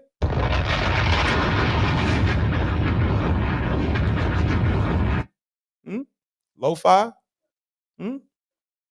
Cerebro? Shane? Conscious parenting? Conscious parenting, because that's starting to be topic of discussion too. Shout out to the conscious and the fucking unconscious parents. And look and see who he in line with. His man is the biggest unconscious parent in the whole fucking space. And he jumped. Oh, why you got the picture of the... Because the damn girl got a horrible fucking father. Again, let me get ahead of it. If you ever see conscious parenting with the Harrises, see our name? See our name? You can't never say, we looking at some kid. Our name is conscious parenting. We try to tell y'all what the solution to the problem is because y'all say y'all need solutions. Conscious parenting is the solution. Having parents that actually have a heart and a brain. Look at our logo. We just changed it. It's a heart and a brain in one because that's what conscious parenting is. It requires you to have a brain and it requires you to have a heart. It requires empathy, sympathy, being able to look at your shortcomings and the things that you are good at. It takes consciousness. Y'all don't have it. So we try to wake it up in y'all. We tried to tell y'all love in abundance. Nobody understood it. It got to flow from your cup into your partner's cup, from their cup to the kids. That's how it has to go. You got to love up on your partner. The greatest gift you can give a child is loving their parent. You dumb motherfuckers. Y'all don't even stay together long enough for the baby to be born. But they gonna say, like Mr. World Class might say, oh, this motherfucker just hating on me. I hate you. I hate you. I don't even know you, and I hate your guts. I hope all the bad things in life happen to you and nobody else but you. This is how they try to get ahead of shit. It's a skit. It depends. All of that shit was deflection tactics, and the boys learned from the fucking girls. This motherfucker was over here pouring his heart to my wife, talking about how they got cemetery wounds and all that. And then I see the nigga do a 180 twerking in the chat with a sugar bum talking about these men's and the manosphere is dead. So that cemetery wound shit, that's manosphere in line with, I don't know. Let me ask moderation. Moderation. Is that, kinda? Maybe? Sorta? Is it? Let's see. Jury's still out. He rolled for that, baby. Oh, I think it is. They said that might be a little Kevin Samuel relation. So that cemetery womb shit, that shit was just what? That was what? Because you was over here spitting that shit. With other shit too. And again, we're not manosphere, but we ain't talking about how we killed them and we destroyed them and we the best and we are completely on the other side of them. Nigga, use a whole liar. It is bad people on both sides, nigga. I do think there's blame. Yes, I think there's blame on both sides. You look at both sides. I think there's blame on both sides, and I have no doubt about it, and you don't have any doubt about it either. And if you reported it accurately, you would say. Shit is crazy. YouTube is the only place that your cool points and shit could get replenished when you go to sleep. Like what you said, what you did, no matter how much evidence somebody puts, when you go to sleep, you wake back up, cool points reset to 0. Seen it with Dust, though. He just tried to do the shit a month ago. Nobody never told me that I'm a troll and I'm comical and I do these impressions, and nobody's ever told me that. When did you tell me? And I had to put up a video like, God, nigga, please. I told you. You got to be kidding me. But nobody listens because I'm on one of them struggle channels. But trust me, struggle channel, look at my content, though. That shit original. I made that shit up. Me and ChatGPT. I made this shit up. Superman Clark Kent, that was me. Relationship evaluations, that's me.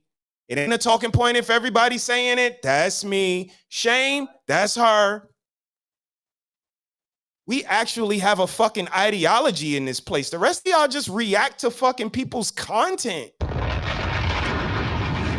We the only ones that got an actual ideology. Shame need to be in this goddamn community because it's needed and necessary for a community to thrive. And we didn't say shaming. Again, your naivety, your selfishness makes you. It's not. Shame is pointing out wrong and foolish behavior. Shaming is when you push back and you start talking shit. And I got to say, bitch. Do more nigga shit. Do more nigga shit. Do more nigga shit. Yeah. Let's bring the niggas in. Let's bring the niggas in. That's when it turns into shaming, but I don't even know if that's true because you the one that hit record and put this shit on blast for us to see. And you got these Stockholm Syndrome victim motherfuckers like, oh, you got this 3-year-old in your computer and the 3-year-old got a horrible fucking father. Want to talk about that? And then he brung a bitch in and she ain't no fucking help. I seen her get her hair done and be in a jacuzzi and fucking frolic, and I ain't seen her do nothing nurturing with those kids. But Mrs. SheSaiD does homeschool with Madison, and she puts that shit online. You think anybody say, you know, there is techniques out there. There is a family out here that is actually doing it. And you know what? They not even hard to find. If you put in conscious parenting, or even if you yourself organically, inherently adopted promoting conscious parenting, but y'all some fucking liars. Y'all don't even promote conscious parenting because it's our fucking name. I don't hear nobody say, well, promote, the Harrises do. I don't even hear y'all say they changed their name. They changed their picture. Y'all notice everything from everybody except what need to be noticed. Some fucking host, oh, your haircut, my G. Oh, he sharp today. Oh, nigga, got a new shirt. Oh, I love that shirt. Is that the camo polo? Oh my God, my G, you killing them out there with that. But you ain't noticed that we changed our name to promote conscious parenting because y'all couldn't pronounce Harris Tribe. Y'all didn't understand love and abundance. So we changed it to promote conscious parenting. You think anybody even said, damn, I see y'all changed y'all name to promote conscious parenting. Maybe some of us need to promote conscious parenting. Let me promote y'all. We got 4 people that fucking support our fucking show. We don't beg for no cash apps. We don't beg for no super chats. We don't do none of that shit. We got about 1,800 watch hours. We need 3,000. We do not be on here. Y'all motherfuckers double streaming, quadruple streaming, friend streaming, enemy streaming every day, all day. Beetlejuice, say my name 3 times. I'm coming up there. 1 in the morning, coming up there. A bunch of men, woman up there, smoking a blunt, and I got a husband. I got a husband. Why the fuck you around all these men? 7 in the morning, bitch up there. Bunch of men. I got a husband. Where the fuck your husband at? Why we never seen him? Why your camera never on? Y'all camera never coming on, motherfuckers, in y'all dark ass rooms. Get a ring light. Cut your fucking camera on. This is why people can't trust y'all. I can't see what's going on in your dirty ass house. You want to see what's going on in here? This shit clean as a fucking whistle. Just like my car. Because this is how I am. Well-rounded. Drizzle fucking drizzle. I can't say drizzle if my fucking house is dirty. I got a bunch of shit on the floor. The couch got stains on it. No, this shit is official over here. That's why they don't fuck with me. And I got this corny ass Baltimore nigga fucking with me. Dog, leave me alone, dog. Go fuck with that forest fire that you started, dog. You got enough to deal with than to be coming over here fucking with me. I've been the same since I came in the door. I said it before. Never let the mic magnetize me no more, nigga. We not the same. And you want to talk about whose son you is? I heard your pops was a punk, nigga. Like, fuck out of here. This is why I had to step away from that shit. Like, I try to give a little bit of information. They call you old. They call you long-winded. They call you all type of names. You're not considering my triggers. Y'all be talking in parables. You talking in riddles. So I said, you know what? Let me chill. I'm only going to fuck with my sister. I'm going to fuck with my wife. I go up on Critically Drinking. Shout out to Arshawn. I love you, bro. I fuck with Ricky. Shout out to Ricky. I appreciate you, bro. No matter how much these egotistical, bravado having ass, loud microphone motherfuckers try to talk to you all crazy. I love you, bro. And it's men in this space that I respect, and I would love to sit down and talk with y'all. But from across the street, when you see a smart person and a fool arguing, you can't tell the difference. And I'll be damned. I'm not even a girl, and I'm selective with my access. I'm not giving niggas no access to me. See what that shit say? I'm from New York City. You could tell by the way I walk, I ain't from around here. I'm from Bed-Stuy, Madison and Tompkins. All of these mystery Brooklyn niggas, they tell you they from Brooklyn, but not exactly where from. But niggas be inviting them to their private parts and they don't do nothing. That ain't how we do it in Bed-Stuy. Madison, between Troop and Tompkins. They call me Shano.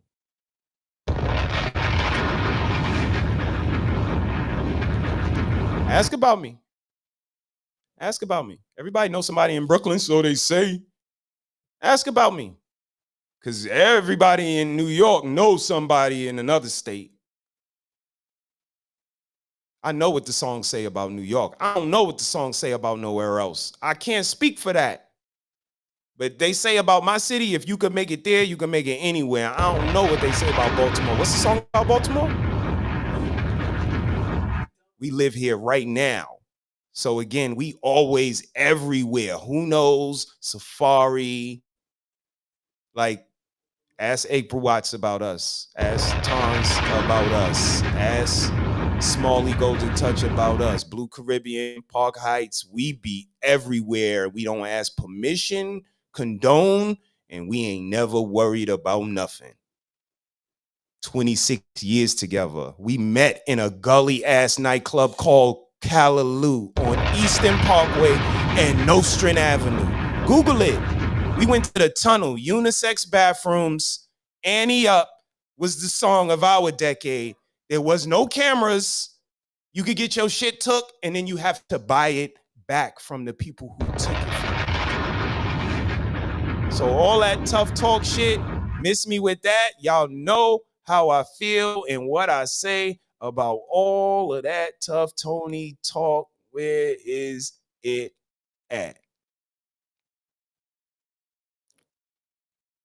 Talking to red lipstick vibes like, boy, ain't got no sense. And you ain't tough.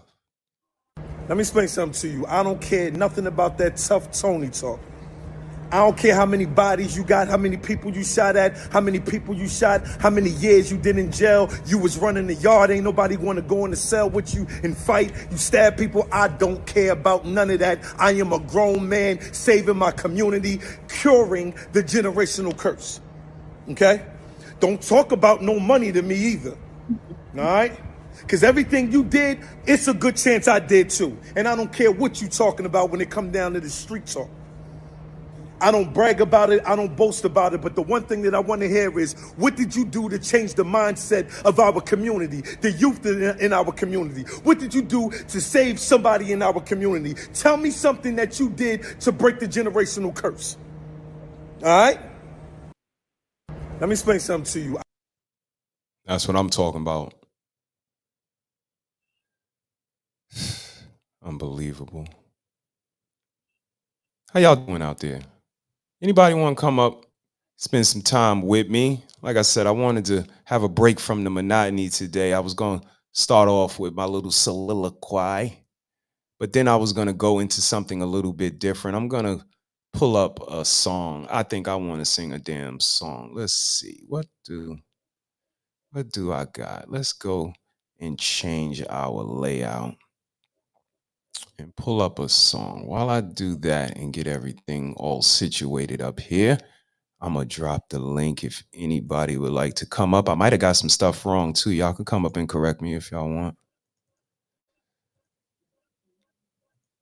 And I'm going to play a video or two.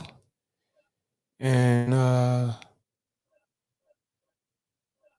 set this up. Shout out to everybody pulling in. Shout out to Red Lipstick Vibes. Shout out to Mrs. SheSaiD. Shout out to all of the lionesses. I love y'all. Forgive me for this today, but it was something that I wanted to address. And again, you know, my sister did not want to step out of character and do anything that would, you know, tarnish her reputation, character, or anything other than. So I stepped up to the plate today. Salute to you, sis. I love you. Ain't nobody need to be talking to you crazy. You are an amazing person, always helpful, always kind. And I hear nothing but nice things about you. So, you know, put that on the other side of the scale with that one feather from this clown that wants to participate in the circus. I'm not going to be confrontational with you. I'm going to politely vacate the premises. Let the clown have the circus. Oh, in a room full of clowns, man, I can't be part of the circus, man. When you entertain a clown, you become part of the circus. Heard that, Don't. brother. You can do that, man. I go play with my children. What brought? Some of you are so low down and dirty, you don't want to hear nothing good about one another. Whatever dirt you want to hear on somebody, tell me about that. So you become a slanderer, a defamer, a gossiper. You don't know whether what you're saying is the truth or a lie, but what the hell is funky and I like it, I'm going to tell it anyway. Except when somebody find out some crap about you. Now you want everybody to keep that quiet. But in this world, you reap what you sow. And if that's the way you do one another, your turn is coming up. See how you like it. Other thing, a man can guard the front door, threats. A woman got to guard the back door, the people that's trying to come in, infiltrate and fuck up what he building. So it's like a nigga might want to tear you down by going at your chick. If she's not a strong-minded individual, she's 50% of everything you're doing, and she's responsible for the other half of your life. If a motherfucker infiltrate that, they destroy half of your foundation, which will in turn make the other half crumble. So a woman has to be strong enough to understand that it's going to be people that prey on the downfall of my man through me. And I got to be mentally strong enough to be able to withstand and stay loyal to the bigger picture. I'm not going to say stay loyal to a man. Stay loyal to the bigger picture, what the kids need, what the family need, and just being like that. So the protection is due on both ends.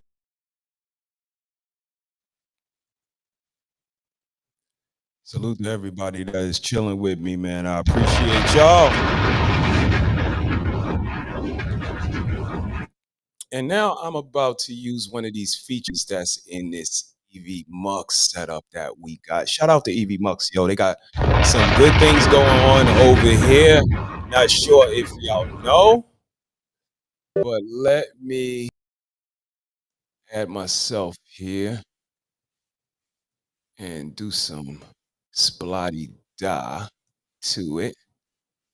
And guess what? If you are shy, we can take the transparency down. Look at that. You can hardly see me because I'm shy like that. You know what I mean? Now, YouTube is a feature that EV Mux has now. And you can go ahead and just go directly to a YouTube video and have that video shared on your screen. And that's what I'm going to do today. But while I set that up, I want you guys to take a look at this screen I'm going to share. And like I said, you guys seen the title today. It is Have Fun. By all means, have fun. But don't be a part of the circus. They will try to pull you in. They will try to drag you in. But it's on you to make the choice whether or not to entertain. Fun and games, we all about them. We all about fun. We all about games. We are not about being clowns, though. And I want to prove to you guys that we are about fun. Because me singing right here, this is my prerogative. This is us on Rumble. Check us out on Rumble. A lot of dope karaoke clips, a lot of fun stuff. We still got informative information, but a lot of fun clips as well. And this is me doing my prerogative because I like to have fun. I don't know. I don't see the rest of y'all out there having no fun. Improv, comedian, do something. Do something. Don't give them Getting girls is how I live. Don't ask me questions. Why am I so real? They don't understand me. I really don't know the deal about my brother. Hey, trying hard to make it right. And not long ago, before I really started saying, everybody's talking all this stuff about me. Why don't you just let me live? Tell me why. I don't need permission to make my own decisions. That's my prerogative. Where I wanna live. It's my prerogative. I can do just what I feel. It's my prerogative. Ain't no one tell me what to do. It's my prerogative. It's what I'm doing. Now, hey, don't get me wrong. I'm really not so.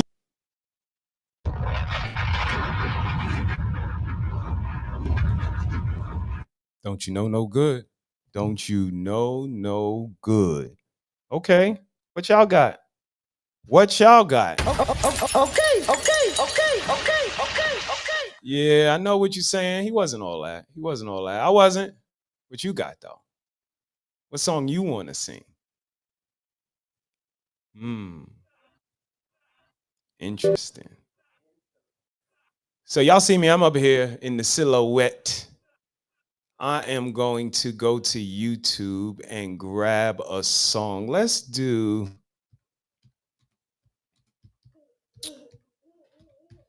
this one. Let's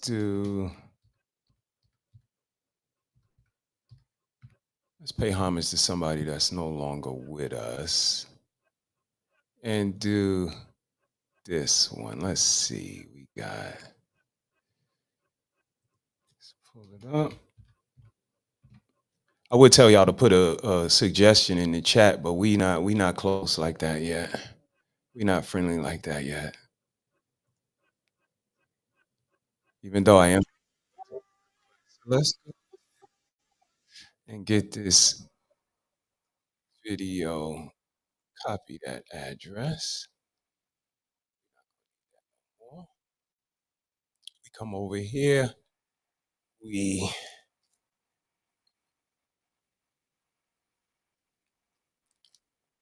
put it in our little engine over here. You see how nice that is? Shout out to EV Mux. They make it easy. That, baby. Damn, they wrong for that. Shout out to them. So let's see. Rest in peace to B.I.Z. Let's see.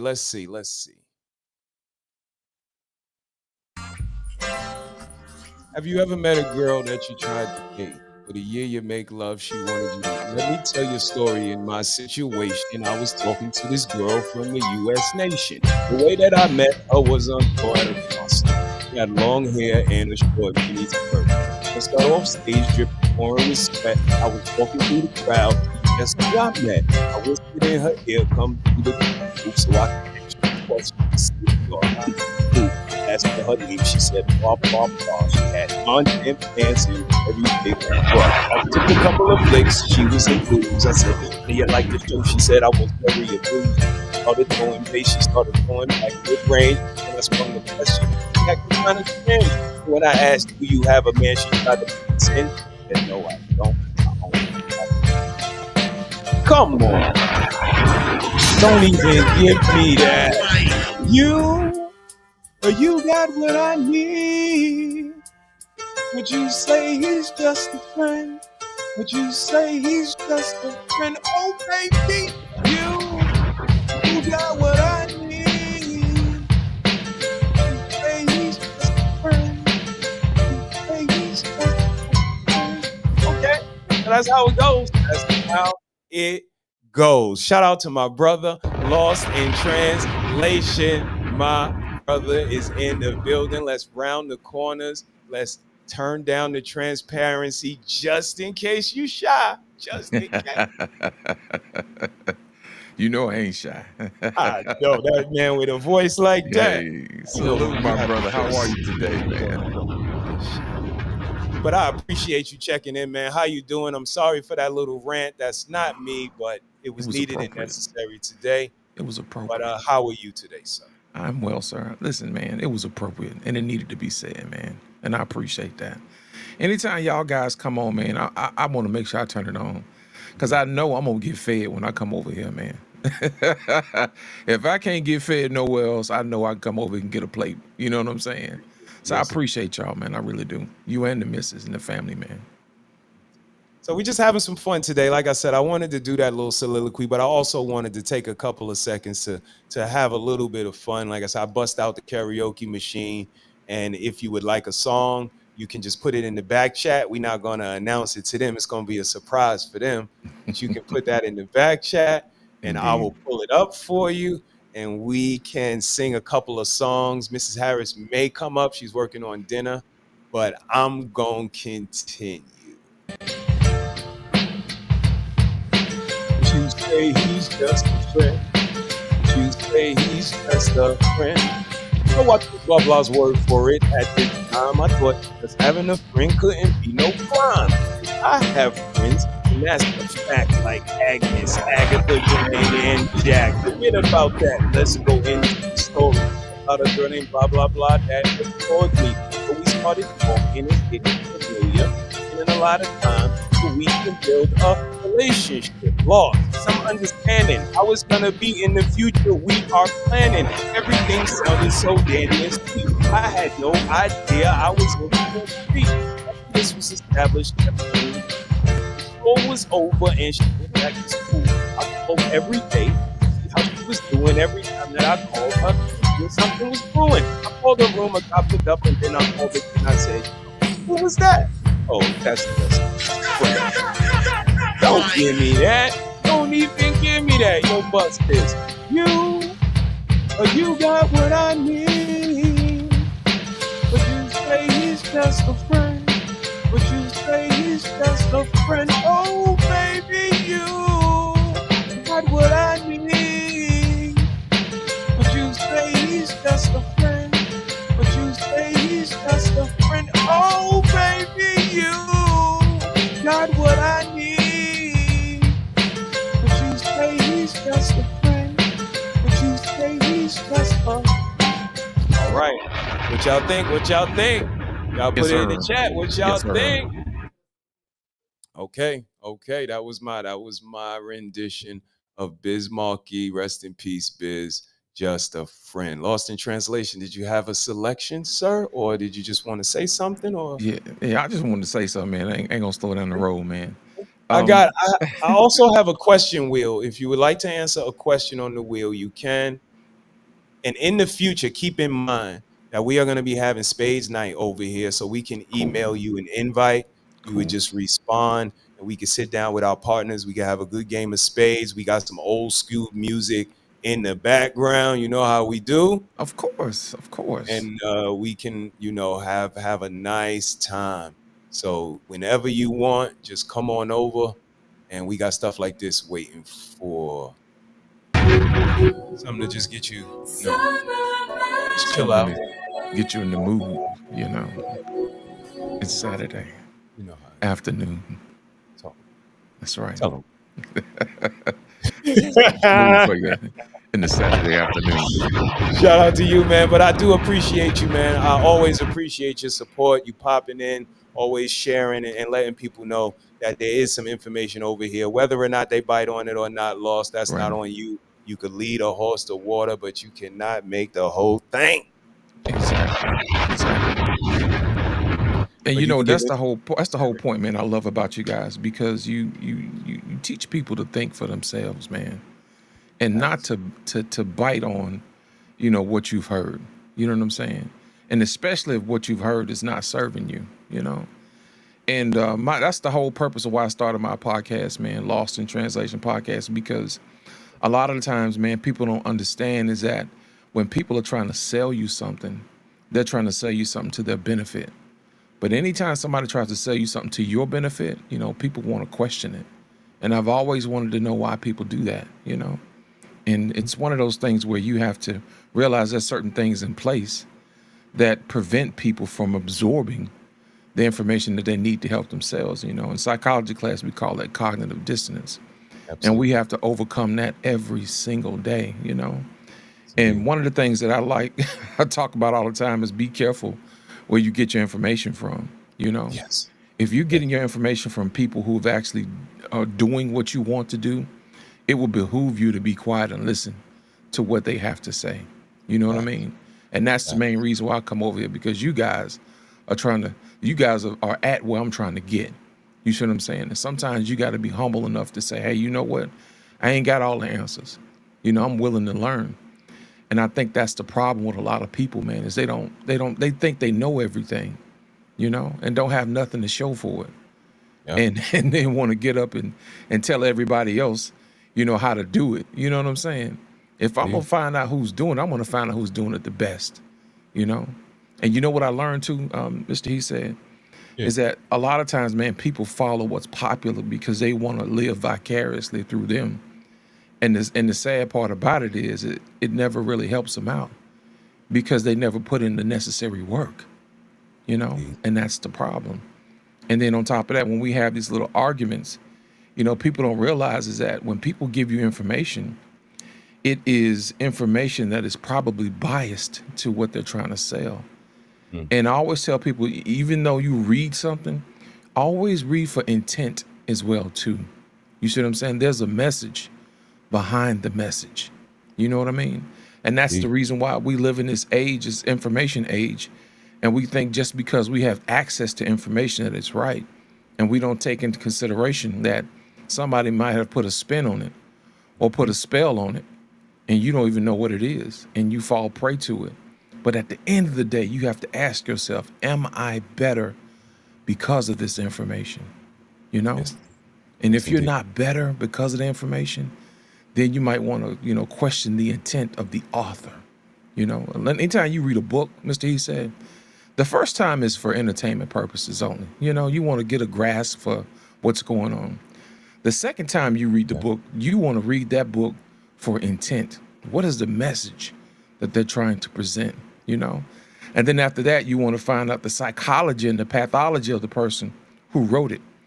Are they telling the story from their own personal slant? Or they're also telling the story from a cautionary tale, an experience that they've experienced. You see what I'm saying? And that's the main reason why information and being able to disseminate the information is so important. You can't take somebody's information and say, hey, you know, it's been dismissed, and then you leave the conversation at that. Well, no, that's not where the conversation ends. Just because you say that somebody's information is tainted or biased and you don't offer up the counter argument with proof, then you're no better than the person who gave the information that was wrong in the first place, you know? And I think we have to get beyond looking at somebody's message and saying, hey, what is their intent? You know, what are you trying to get out of this particular situation? You know, are you just trying to be right because you want to service your ego? Or are you trying to be right because it's the right thing to do? And that's the main reason why I come over here, man, is because you guys give information because it's the right thing to do. You know, you can't poke holes in it, man. You know what I'm saying? It's solid. You know, it is what it is. And so that's the main reason why I tell people, I say, hey, man, you need to check out the SheSaiD, bro. You need to listen to it, man. And even though you might not hit the like button, you may just ghost watch. But I promise you, if you watch long enough, you understand what he's saying, and what she's saying is true. You know, ain't that what Ricky always say? The argument is circular because it's true. Facts. So that's my whole spiel, man, is to listen for intent, you know, and not just because you want to be right or because it's something that you heard. You know, that's the reason why this political season is so charged. Is because everybody has selected a champion. And now they decide they want to stand behind their champion. You know what I mean? And then when their champion take a L, they take a L. They took a L because they didn't do their homework. It ain't got nothing to do with you, you know? And that's how I look at it, man. Well, I appreciate you, brother. I appreciate what you do out here. I appreciate the conversations that you guys intend to have. Sometimes they go left, sometimes they go right. But the intention is always to have the conversation. And again, I appreciate what you do, particularly because you bring a certain level of decorum. And it's, you know, again, sometimes it flies off the rail, but you be the one, the voice of reason, the man that wants to, you know, bring things back from being lost in translation. So I will always admire that about you, sir. That radio voice as well.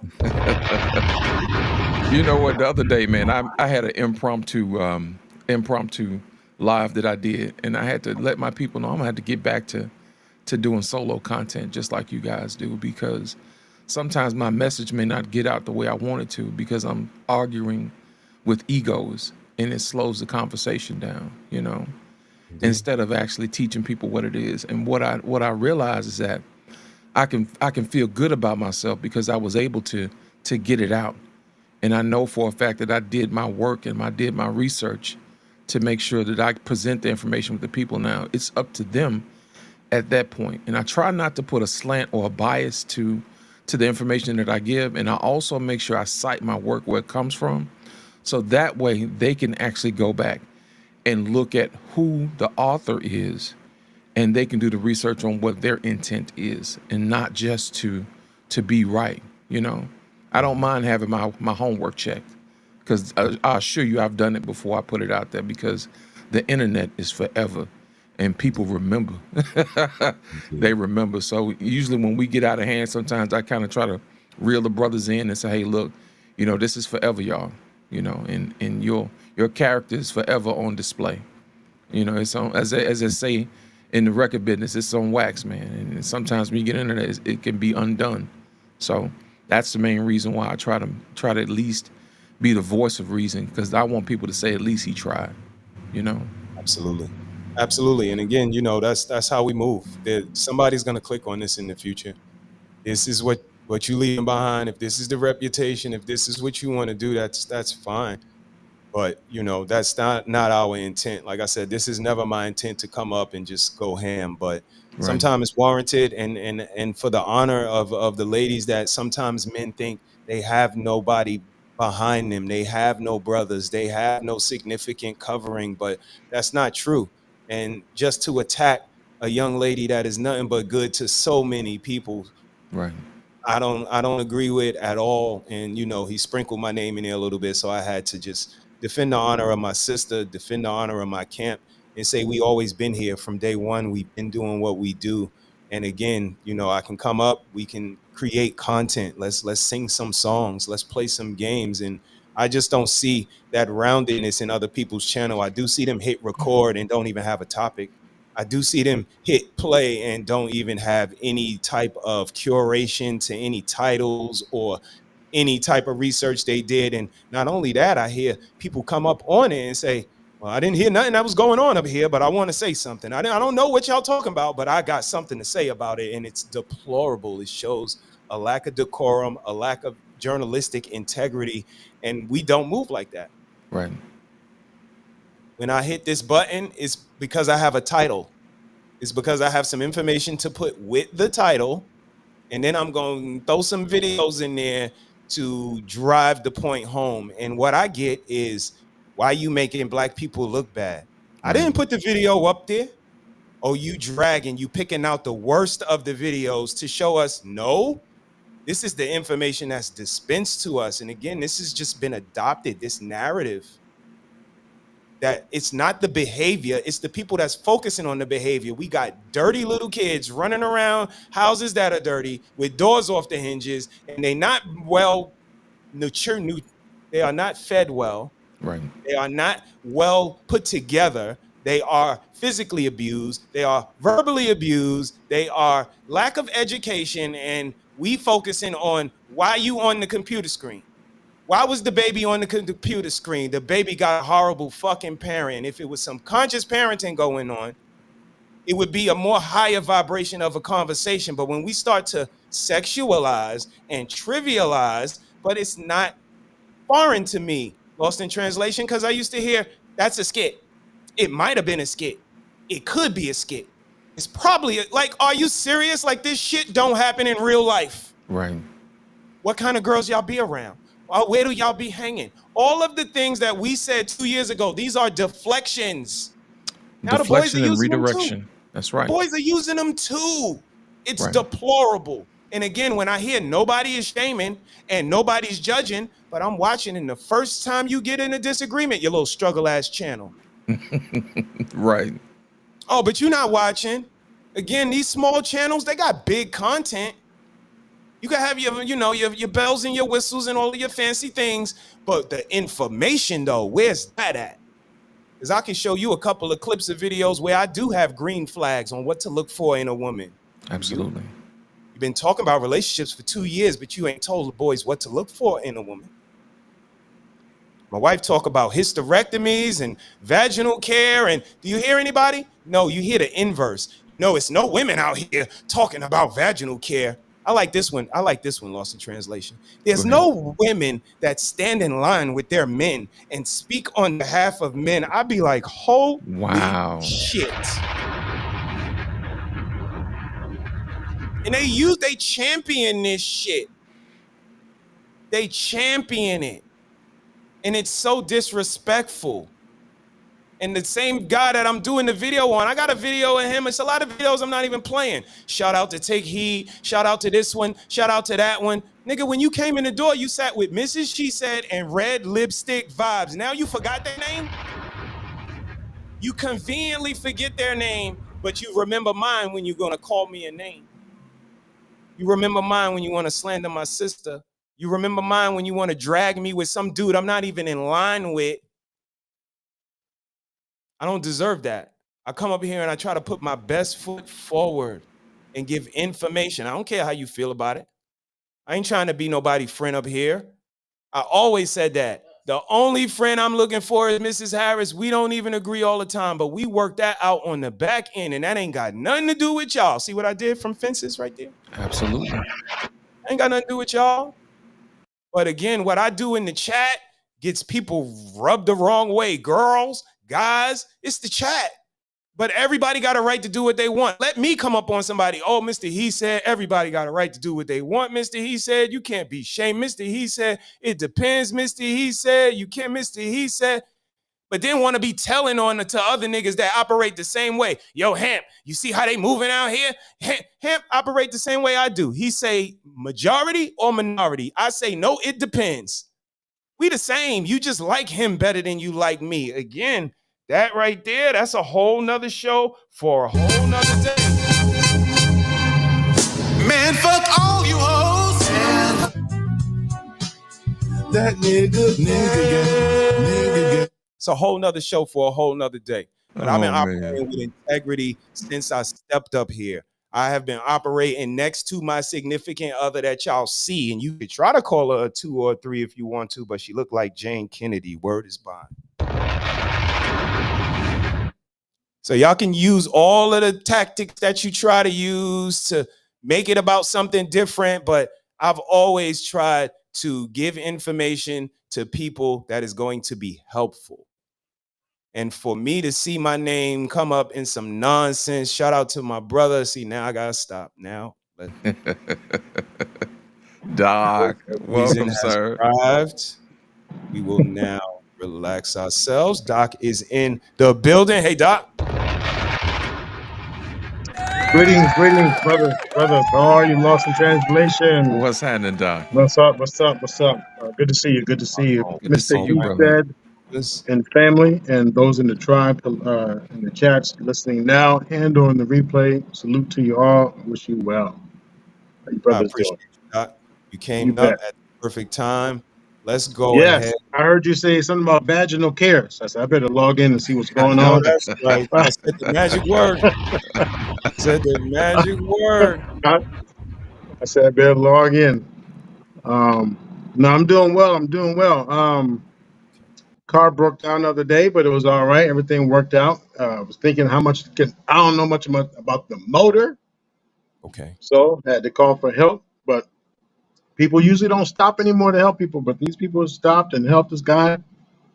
So that was nice. But that dilemma, do you stay with the car or do you leave the car if you're broken down? You know, if you way out somewhere and you leave the car, and then if you're with your wife or somebody, do you leave? Who stays? Like, does one person stay with the car, another person go? But I figured I'd stay with the car just in case. And so the young lady I was with, she went with the person, and they went to get help. And that was last week. Problem is I haven't seen her. And so I've called the company, the truck company that the guy had the truck, but they don't.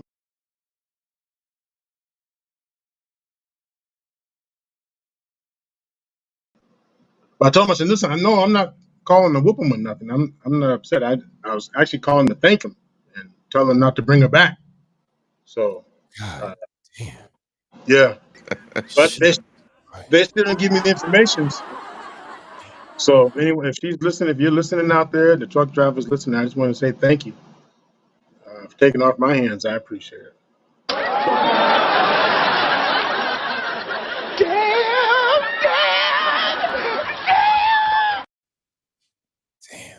I do have a challenge for you, brothers. I have a challenge as I'm listening to you. Sure. And my heart goes. In fact, I say, home has always been BMU network.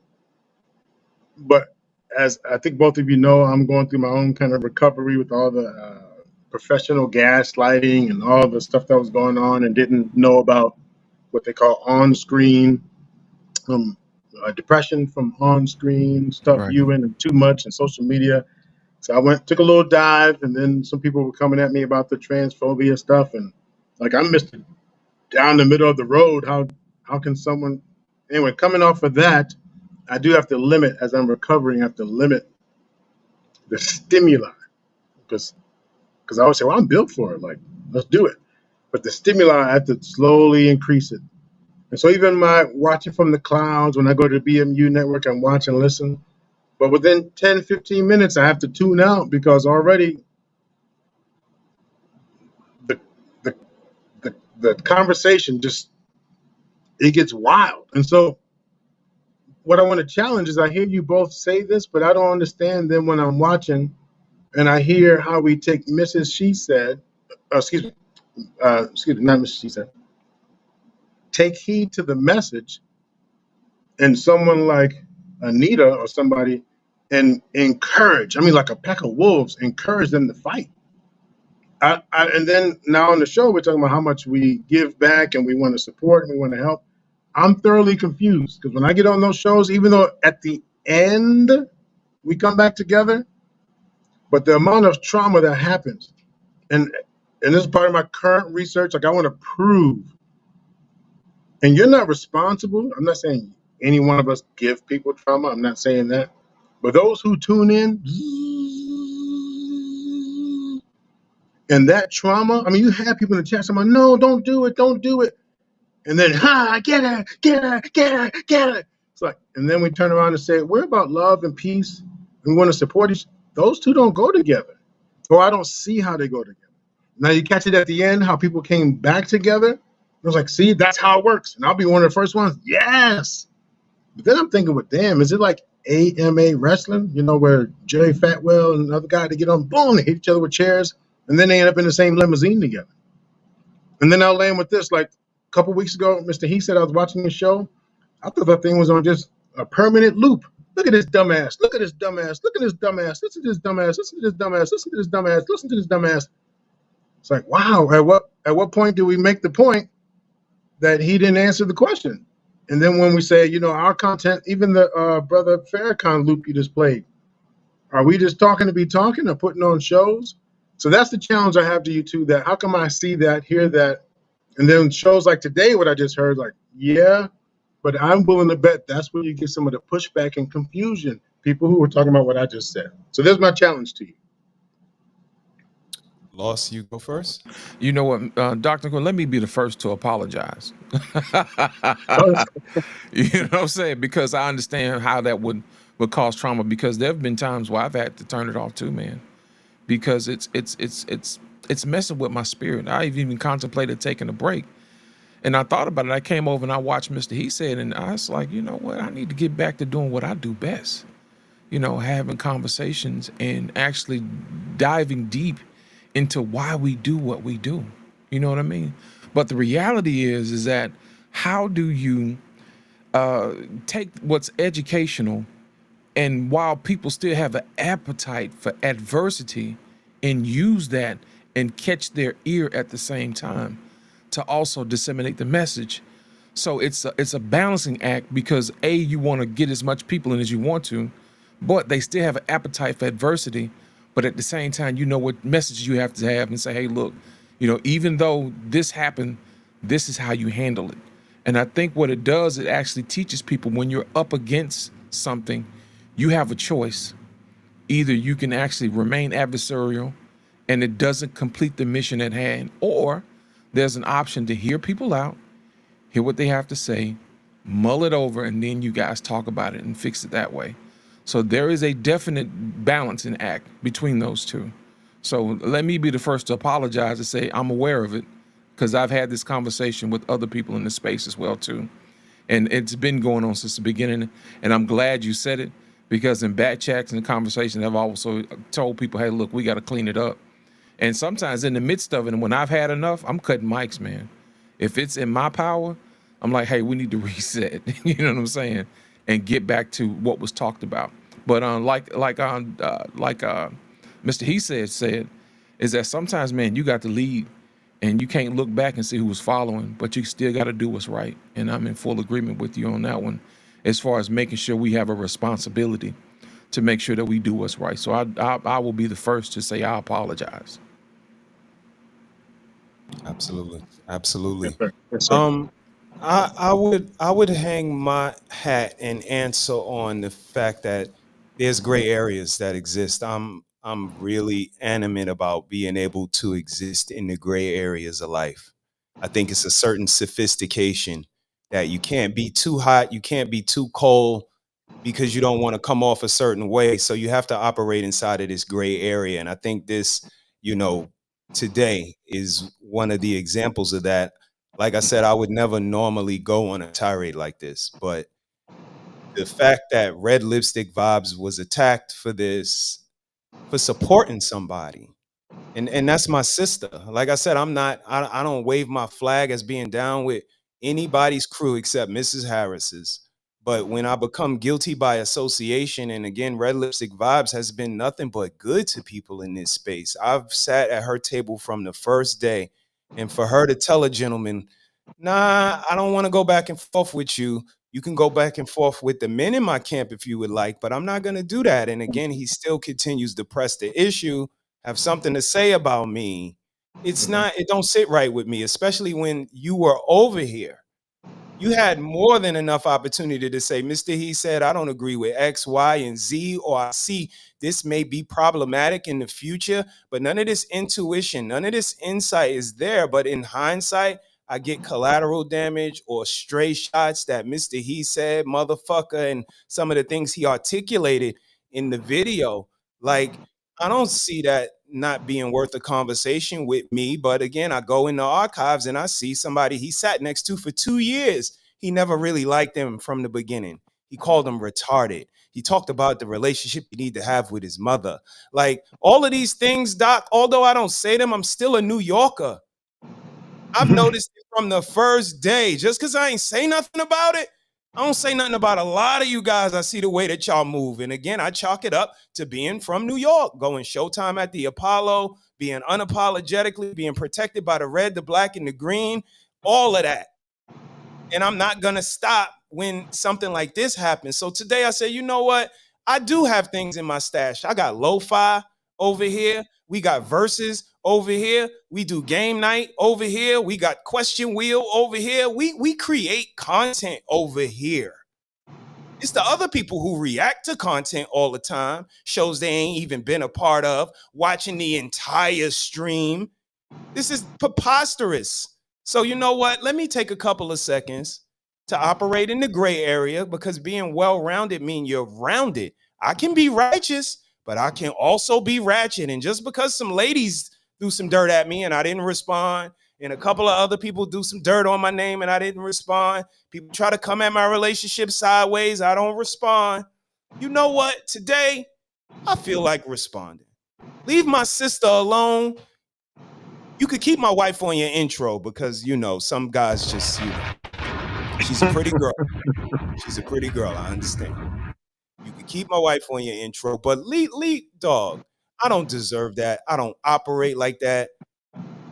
I stay to my panel. I don't drop the link. We the one that did all of that. We ain't asked for permission. We ain't say what y'all think about us not dropping now. We don't drop the link. None of these people can hardly articulate. They don't know what nothing mean. Everything is subjective. It depends. You know what? Stop dropping the link. No more link dropping. Red Lipstick Vibes, me and you, that's what we do. We got lionesses. And again, this is a space where they say there is no good women. I'm surrounded by 12 good women. I big them up all the time. Shout out to the lionesses. Shout out to Almanac. Shout out to this great women. But I don't hear nobody bigging them up. I don't hear nobody pushing their channel. Look at my channel. My friend list, all our friends got more subscribers than us. But we ain't take them off our page. You think we on their page? Same people? Click on their page.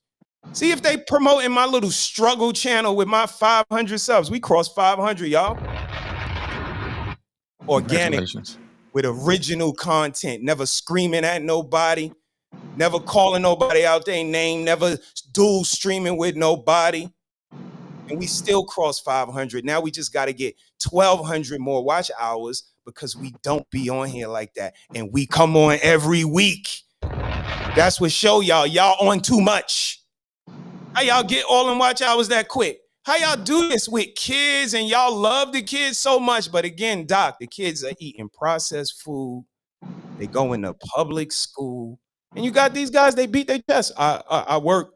My wife stays home and the kids go to school. What the hell she doing at home?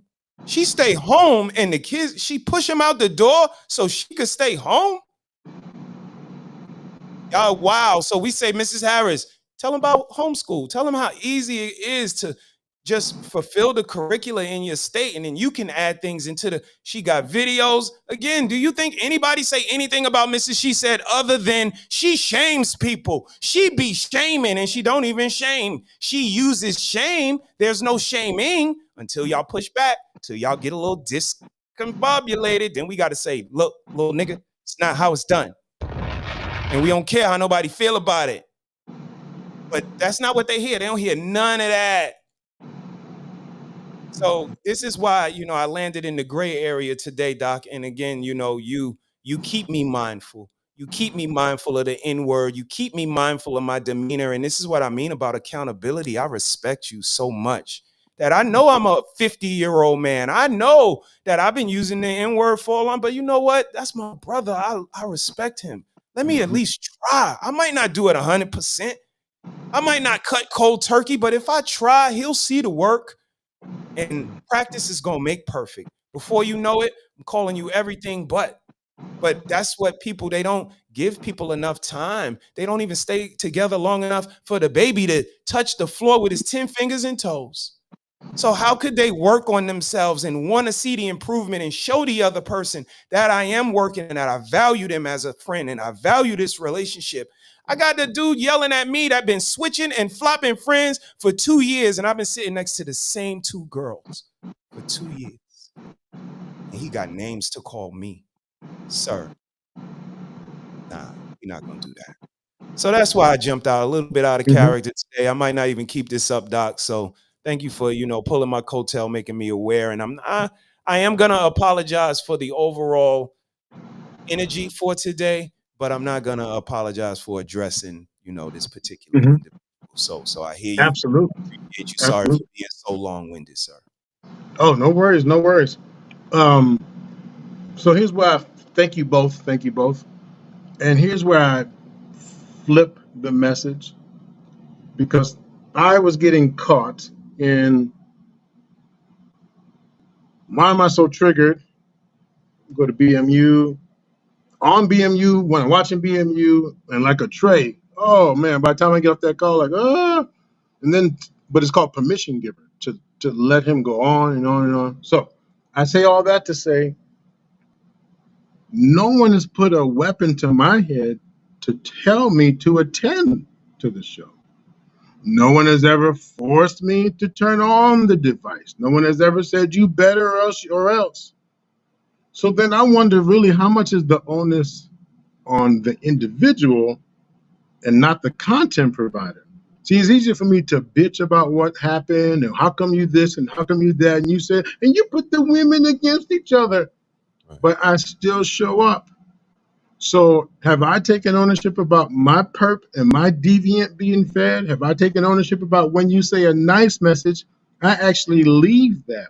And I don't mean nice just as, oh, that feels good. When I say you say something nice as in appropriate, feeding the soul, feeding the mind. Oh, I don't want to stay for that. And then if you get too much, then I find a way to reduce you down to me. Hopefully, so you'll feel bad and just stay with the negative content and or no content at all. See, even though you both apologize, I flip it and say thank you, but I still challenge and expect that you both stay unapologetic, which I know you will. So I take the apology as a courtesy to me personally, like, oh, dude, that's brother, man, that's not what we were trying to do, but thank you for mentioning it. I challenge and say, no, stay unapologetic in what you're doing. Let us individuals, those who are bitching and those who are complaining, those who come with expectations to your platform. How's it look? I have 53 subscribers, no videos. So we'll say me personally. But then if I go to someone's channel, I don't have shit to show for what I'm doing and how I'm giving back to the community. But stop. And even if I have 1 million videos and 1 million followers, but I'm only having people who are following the junk because I'm not offering any nourishment to the brain. So please keep doing what you're doing. Just keep in mind, from time to time, I would consider the gray area, it depends. So if we say we never, don't stop all the depends, but then today the gray area, they will be the same. We'll be ready for our message, not an excuse, not a defense. I chose to be in this area. When you do all that depends, that's not you. When we do all of the depends, that's because usually we're in the no, we don't even know where our baseline is. We don't even know where.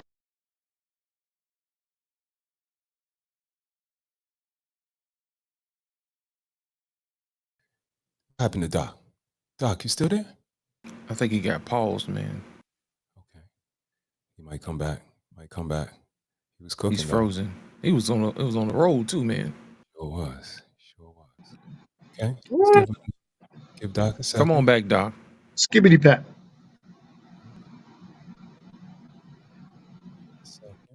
Loading studio.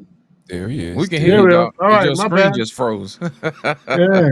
Skibbity pat. Yeah, that's. There you go, Doc. Oh, nope, maybe not. He was there for a second. I think he might be on mute, man. He dropped. Second. He dropped. Okay. Well, we appreciate the Doc. He's back. He's back. There he is. Let's talk too much. So in landing, I'm still frozen, right?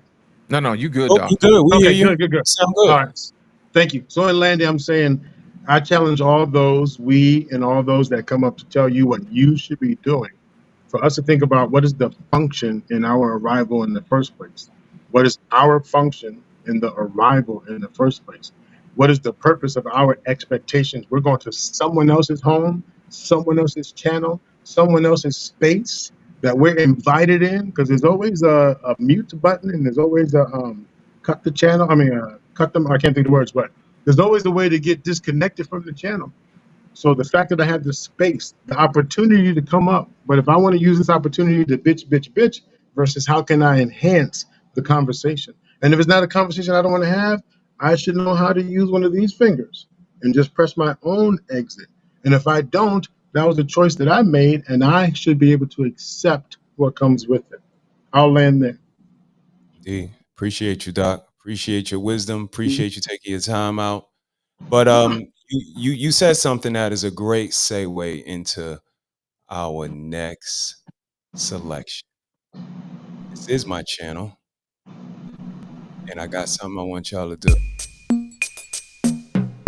Help me sing another sad love. They say guys can't do girl songs. Guys can do girl songs. We gonna show you right now. Say, oh.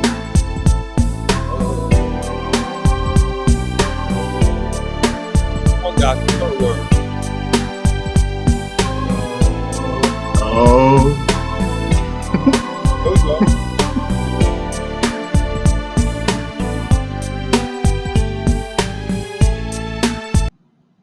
Y'all thought I was really gonna make y'all sing that? I know. You know, on my side, I just see another sad song. That's it. It's just frozen. I look Yeah, frozen. the words was probably gonna come up when it started, but no, I'm not gonna make you guys sing. Doc, let me ask you a question, man. Yes, sir. Here's the thing. This is one of the things I've noticed, man, in spaces like this, is that managing egos is very, very difficult, you know? And what happens is that instead of us trying to reach a point of agreement, everybody wants to serve up their ego as the meal of the day instead of the information. How do you handle a situation like that? Because I'm curious. Because at one point you still want everybody's message to get out, but at the same time, we have to notice when our ego is getting in the way. How do you suggest that we handle something like that going forward? Great question. I have to say, I have to put it in context because remember the show, pending the show, the theme, the conversation, some of the entertainment and foolery is invited. You know, some people, you give enough rope to just, there you go. Yeah. Hey, oh, wow. That's on them. I've actually witnessed you be sharp in stopping some foolishness. Stop. Because it's becoming reckless. I think at the point when it becomes reckless, unproductive, and damaging to where we're going, is a hard stop. In the meantime, there's plenty of room to, I don't think you answered the question. I don't know what the hell you're talking about. Thanks for showing up. You know, there's plenty of room for that. But at the point, if it becomes reckless and damaging, especially to the brand, to the message, to my audience, because it's not always for me, it's 1,000,000,000% for the audience that I should be looking out for. I'm the gatekeeper for them as well, the protector of them. So if it's hurting them, damaging them, or the brand, so on and so on, you do your hard stop, and the invitations become less and less because we're not a good match for that person. Other than that, let it flow, and some of it self-corrects. Some of it, you know, if you have someone say, "Oh man, I'm way off, my bad," or some of the chiming back and forth, they auto-correct, self-correct. Bam! I didn't even need to say anything because it's not about power, not about control, not about me being the director. So that wasn't a solid like what to do, but that's my answer. So basically, we let them work it out until they get to the point where we already notice that they can't work it out, and then we step in. Yes. Now, in light of double talk, because it's like, well, that's what you do already. So then why would I say? The people who come to your show, they know what to expect. The new people, so you might hear me from time to time say, I'm going into my theatrics.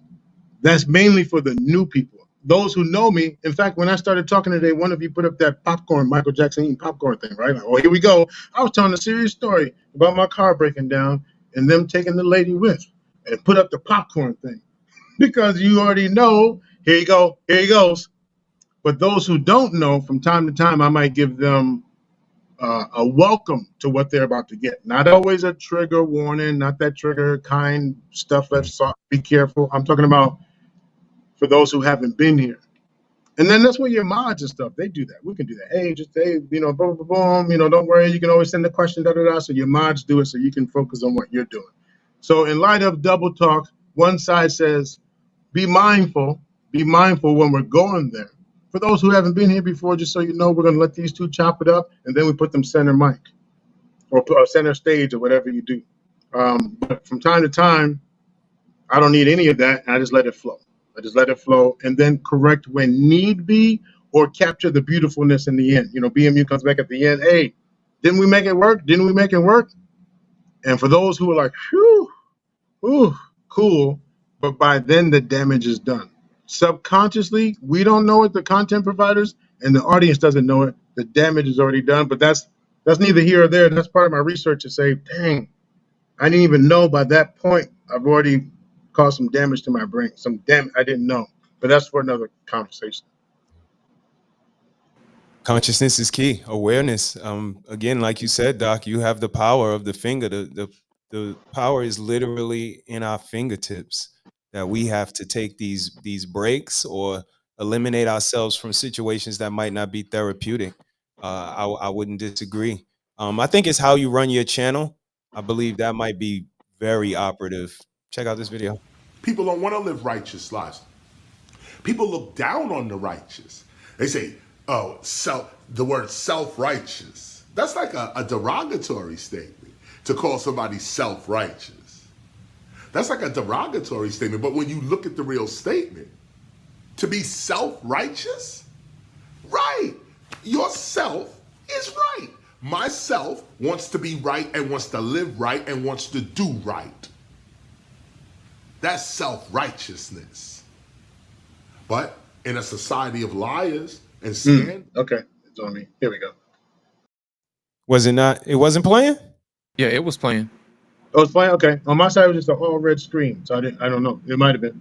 Doc, what happened to you? Doc on I that don't know. cricket wireless. I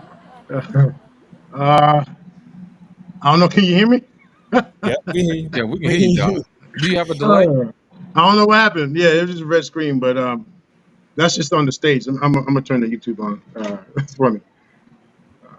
He was just talking about righteous, being right within self, and just moving in accordance to your moralities and what you feel is right and just.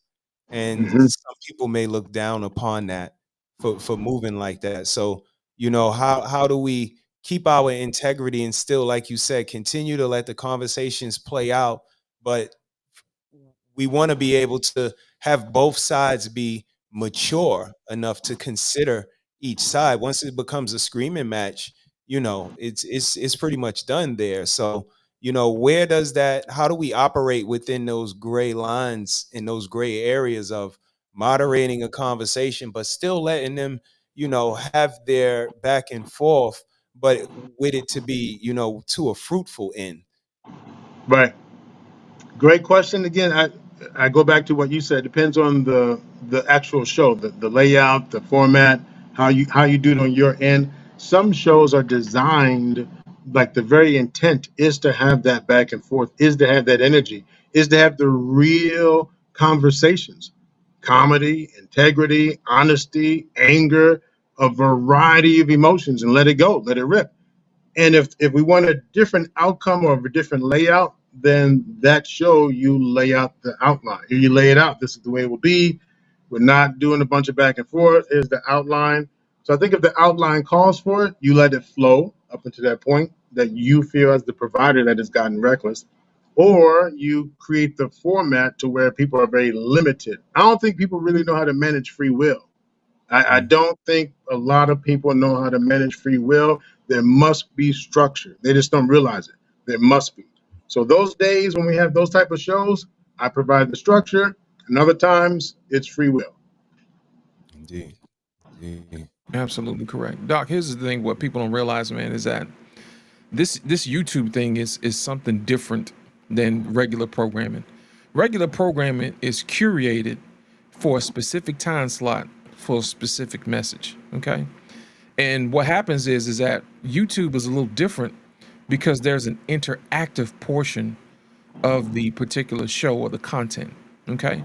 Whether we're interacting with the chat, allowing them to become a part of the content, and also still having to be able to disseminate your message and to also mitigate our egos, so to speak. So if you haven't been trained on how to do that, or if you haven't been skilled enough, if you haven't done enough research, it can be very, very difficult. We've had conversations like this in the back chat. It's like, hey, where do we draw the line at? You know, as far as making sure our production level looks good, making sure that we come off as knowledgeable, also being able to have other people to have their say, and to also interject and allow the audience to participate as well, because the conversation should be a situation where it's a dialogue and not a monologue, because that's the whole purpose why people show up, is so they can get their name mentioned. You know what I'm saying? Or so that they can say, hey, they can have a question asked about what's on their mind. And then on top of that, we chew it up and chop it up and say, hey, what do you think about this? And then we tell a particular story. Well, this is what I experienced and the result of that. Now, your experience may differ based upon what you've been through and how you see life through your particular rose-colored glasses. But on the other hand, there should be a set of rules that we operate from, like courtesy, you know what I mean? Allowing other people to say their piece, and also being aware of your time management as well too, and not to let people take over your entire stream and just have this long 30-minute stream of consciousness that goes away from the entire message. You see what I'm saying? So Yes. as a moderator of a channel, we still have to be aware of all those things at the same time and also allow the channel to be organic to a particular point. But what people don't realize is that this particular format is something completely different from movies. It's completely different from TV, because those things have a certain runtime. They got advertisers that have to get in their stuff, because they're funding whatever it is that you're funding. But I always tell people all the time, like Kevin says, sometimes you're going to have to fund the people whose content you want to see. So I always tell people, make sure that, you drop your Cash App and support your content creators, because that's going to allow them more time to give you the stuff that you like, to answer the questions that you like. Because in all honesty, if it really came down to it, if they never turned their camera on again, we got to ask ourselves a question. Is it because they got tired of doing what it was? Because they didn't get anything in receive in return for their information? Right. Are these people doing it for the kindness of their heart? Or at the same time, if you're receiving this information and it makes your life better, then yes, you should compensate those who are actually doing the work, because they're saving you time. You know what I mean? I heard a story a long time ago. This guy asked a gentleman, he said, "Why did you buy this book, for $100? He said, "I didn't buy a book for $100. He said, "I bought a man's life for $100. You see what I'm saying? So what we're doing, in essence, we're actually buying people's experience.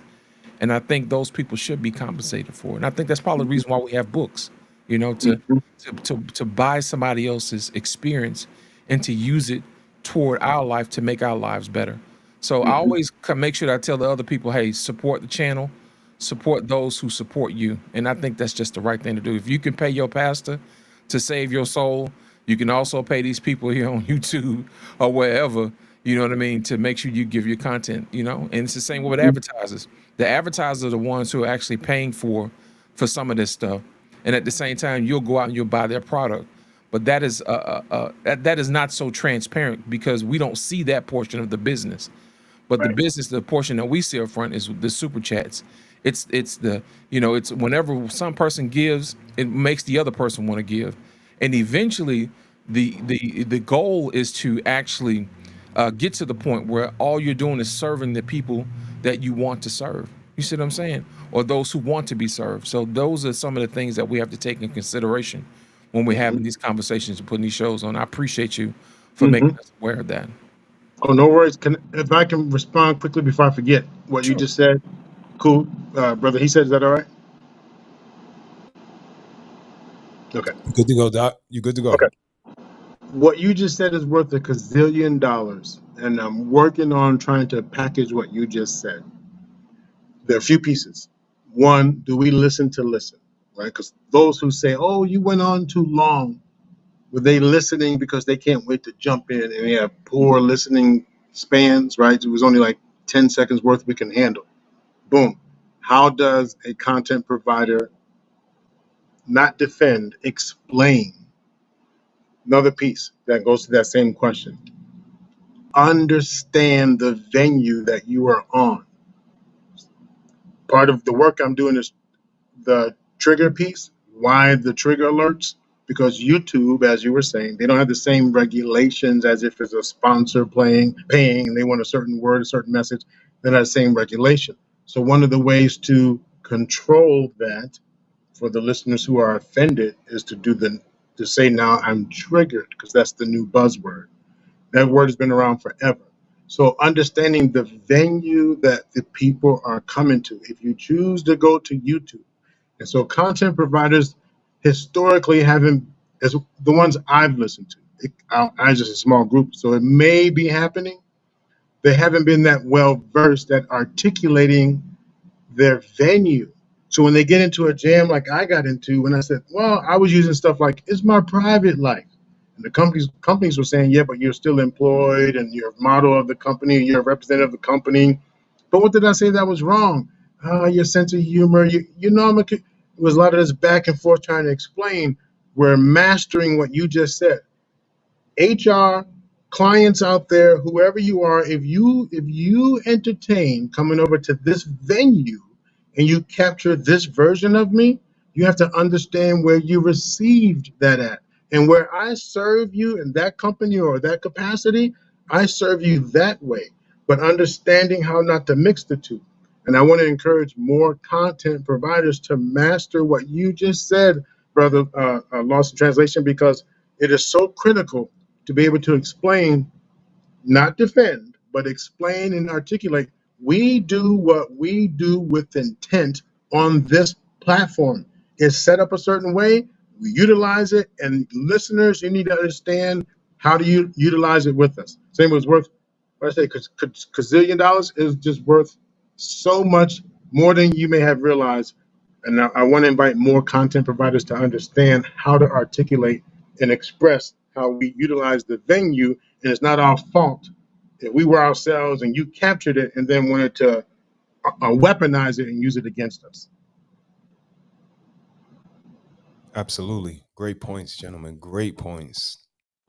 You know what? That's the whole point of getting to the point where you can actually afford your own opinion. You Yep. know what I'm saying? That's one thing I learned from Kevin, man. Kevin got to the point where he could afford his own opinion. Right. And I think that was the whole appeal of why so Yep. many people tuned into what he had to say, because people supported his message, and it got to the point where he didn't have to answer to someone else's employer. But Right. we still have to be realistic about what you said.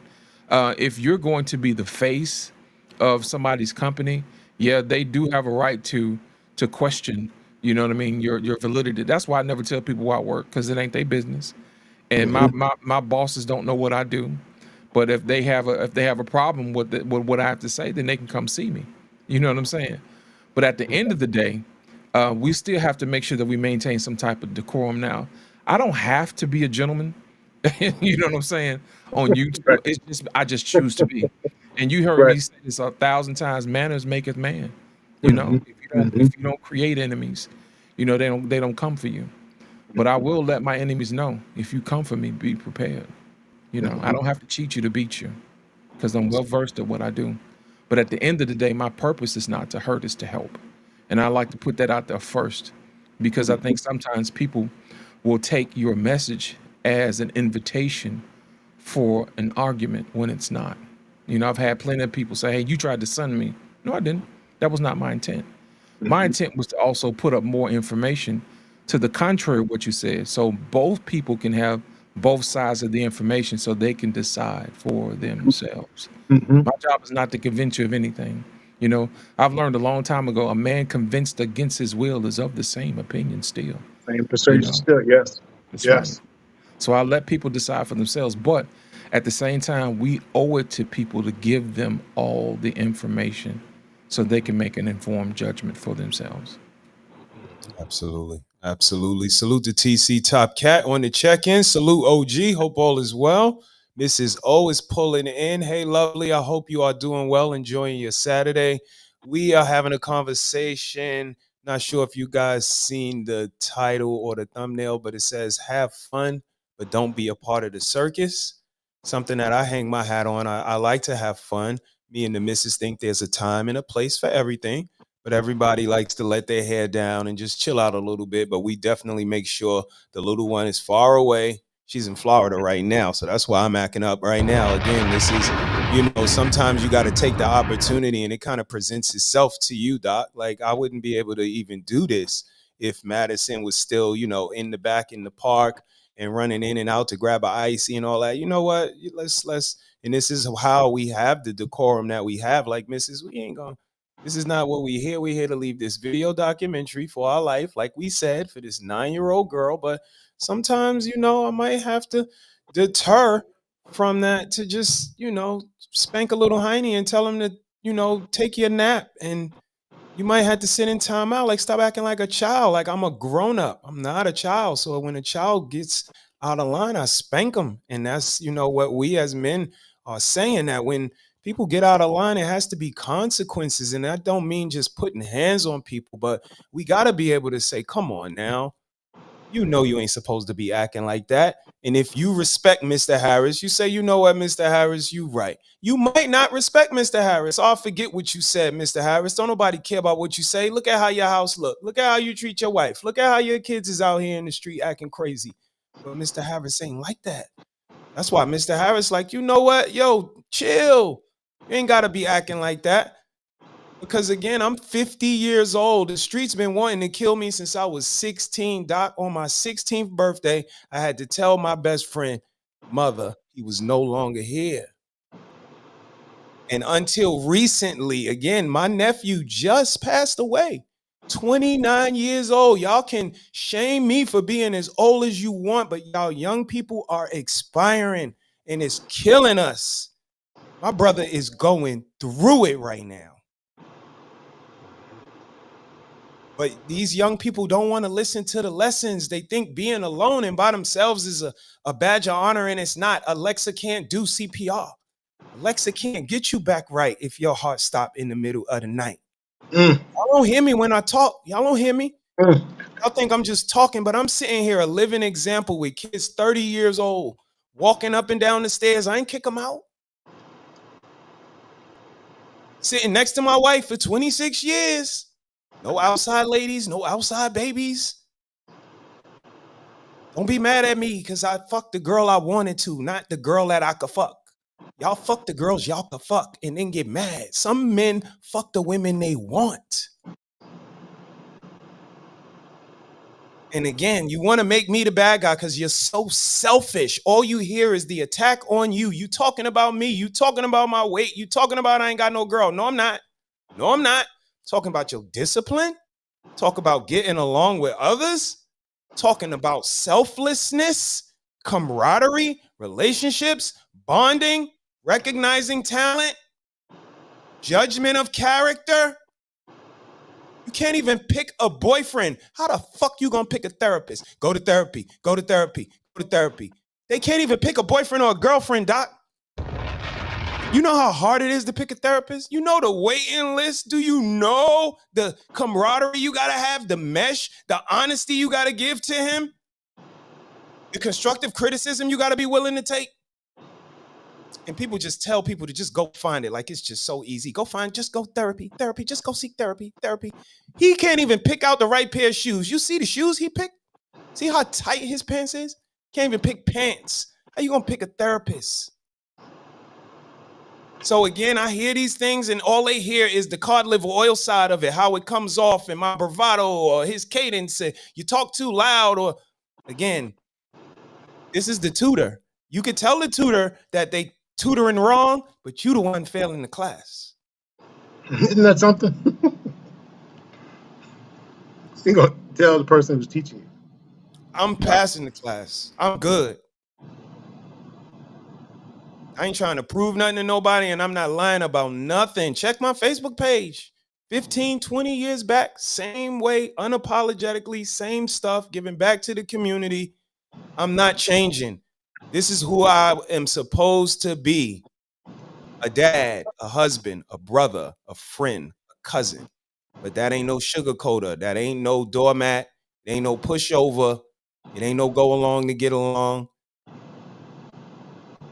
I gotta be me. And like I said, everybody say it's okay for everybody to be an individual. Nobody's judging, but everybody's judging. Y'all do reactions to people's shows and be like, look at his facial expressions. That's judging, fool.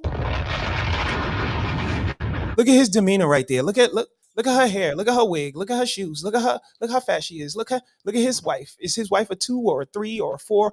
Everybody's judging, but the Harris is the only ones that say, yo, we judging from day one. We told y'all unapologetically, and we don't care how y'all feel. We are judging over here. Shame on your behavior. Shame on the embarrassment that you causing the people around you, and you don't care. Someone tells you to correct some behavior, they're wrong. Somebody tells you that you talk to them crazy, you give them more crazy. Somebody tell them that you treated them a certain way, you double down on it. Where's the remorse? Where's the sympathy? Where's the empathy? And y'all are not sociopaths or psychopaths? But I don't see nobody else that had an episode that say, what path you on, socio or psycho? That was us. We see society. Y'all are shameless and don't have any empathy. If somebody tell you you did something wrong, you be like, who does that? Who does that? Why would she lie? Don't ask me why liars lie. You gotta ask a liar. I'm a truth teller.